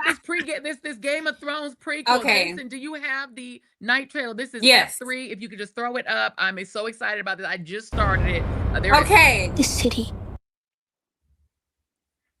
There's the trailer. You can talk over it. Tell me. Tell me. Joy, now you were supposed to start watching the show. I don't did. know if you I did. Now we are 4 episodes in. This is a huge episode. The next episode is gonna be huge. Now, this is A Night of Seven Kingdoms. We are 100 years prior to Game of Thrones. Okay. Because they mentioned the Baratheon. So it's like, okay, I see the same families. All but the 100 years houses earlier. Got it. All Okay, the houses that you knew, like, I'm so happy to be back in Westeros, because all those houses come up, and you will see the Lionel Baratheon, who was the ancestor of King Baratheon. You see the Targaryens and who they were, and the key difference here is that we saw Game of Thrones through the highborn, through the high houses, and in this series you're experiencing Westeros through the lowborn, those born in Flea Bottom, those just average people in average neighborhoods who are excited when the high houses come to them. And it centers on Aegon Targaryen and Sir Dunk, which is from George R.R. Martin's novellas. And it, Joy, I don't know if you've noticed this, and there's been a lot of writing about it, but shows are dumbing down their writing because people are like this, not really watching television, which I'm like, we are raising a country of idiots, you guys. Please get AI off is breaking us. Oh, it's breaking us. People can't even look things up anymore. It's like they go on Google. They don't even wait for the Google search. They just read the AI thing at the top, that half the time is wrong. Now, can you imagine watching Game of Thrones like this? You would couldn't. not understand anything. It's You'd so be completely complicated. confused. So I love that George R.R. Martin is like, no, we're not dumbing down anything. You're gonna pay attention, and people are paying attention. This little boy who plays Aegon, it's just the most adorable story, So but cute. it's also complicated. It's also, typical Westerosi world, and I love it, Joy. I'm so excited for you to get caught up because I want to text you about it all the time. Black folks have gotten a hold of this series, and so you know how we do. All the foolishness is out there. All the little podcasts is out there. Dan Lathan is talking about it. It is so good. It's this so is good. gonna be my Valentine's weekend project. I'm here in Chicago. I'm going home tomorrow, and I'm going to be digging into episode 2. I already watched episode 1. I can't get past the fact that this dude pooped outside, and I just couldn't get past it. I know I couldn't get past it. I really couldn't. Oh my God. I'm like, oh does my he God. have anything to wipe with? What's happening now? It was the Middle Ages. But the little boy, that little boy who plays Egg, he is so adorable. Oh, he's so cute. my I'm God, so I'm excited. obsessed. So y'all now have the Night of Seven Kingdoms, A Night Yes. of Seven Kingdoms. You guys must watch it. And if you guys watch it, we're going to do a catch up. So Tiffany and I were going to commit, right? Okay, I'm already committed, Tiffany, to stuff that you I'm did not committed. ask for. Okay, so we're going to commit. We're going to figure out when we're going to do it. Let everybody catch up. I'm on episode 2. So you guys get caught up because we want to do a Dem Thrones. We need a Dem Thrones. Yes. We need to get Brittany. Yes. Brittany Cunningham is getting pulled into this because she's trying to do I it. need to ask her, is she watching? She all must the watch machetes it. who's watching, we need to We all have to watch it. We're making this a group project. All right, you all. Okay. This is what we're doing. We are going to watch it. Happy Valentine's Day to everyone. Happy Valentine's Do you have Day. a Valentine's message for the chat before we go? I do. I just want to say this is a time of love. I wrote a book about love and Black women and loving on Black women. Everything we're going through right now is so exhausting, you guys. And so my ask, a message, Valentine's Day ask, is in addition to all the love you're giving Joy, I would like to ask you all to show that same love to Sunny Hostin. Sunny, co-host of The View, uniquely holds space at that table every week when there are conservative guests who come on. I know Alyssa Farah is going on maternity leave, I think, who's a conservative there. So I'm not sure what it will look like for her with, conservatives coming on. So, and in this time, conservatives, can mean like MAGA maniacal people. It could be MAGA cults. It's like, who knows? So I just want to wrap our arms around Sunny and say we're doing God's work because we need people like Sunny there. We need people. Yes. I mean, without Joy on the network, you look around and say, who are the conscious Black women with the righteous indignation to stand in truth and combat people, even when it puts our jobs at risk? And Sunny does that in service to truth and honesty every time. So please support Sunny. Let ABC know we support Sunny.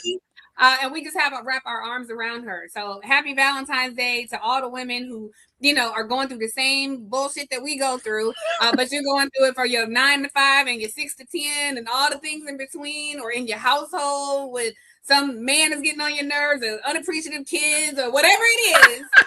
We love you and self-love. We giving you love today, and give yourself some love because Black women we going through some things. We're going through some things, and the book is Love Me. You're going to want to get this book because, listen, it is a love letter to Black women in a toxic country, career, and relationship. Tiffany Cross sending you love through the written word, and she is such a beautiful writer. You guys are going to love this book. We love you, Tiffany Cross. Thank you so much. Thank you. Listen, let me tell y'all, the came next from time, you. oh, look, this is our Jason. Okay, these are surprises. I didn't know he was putting this up.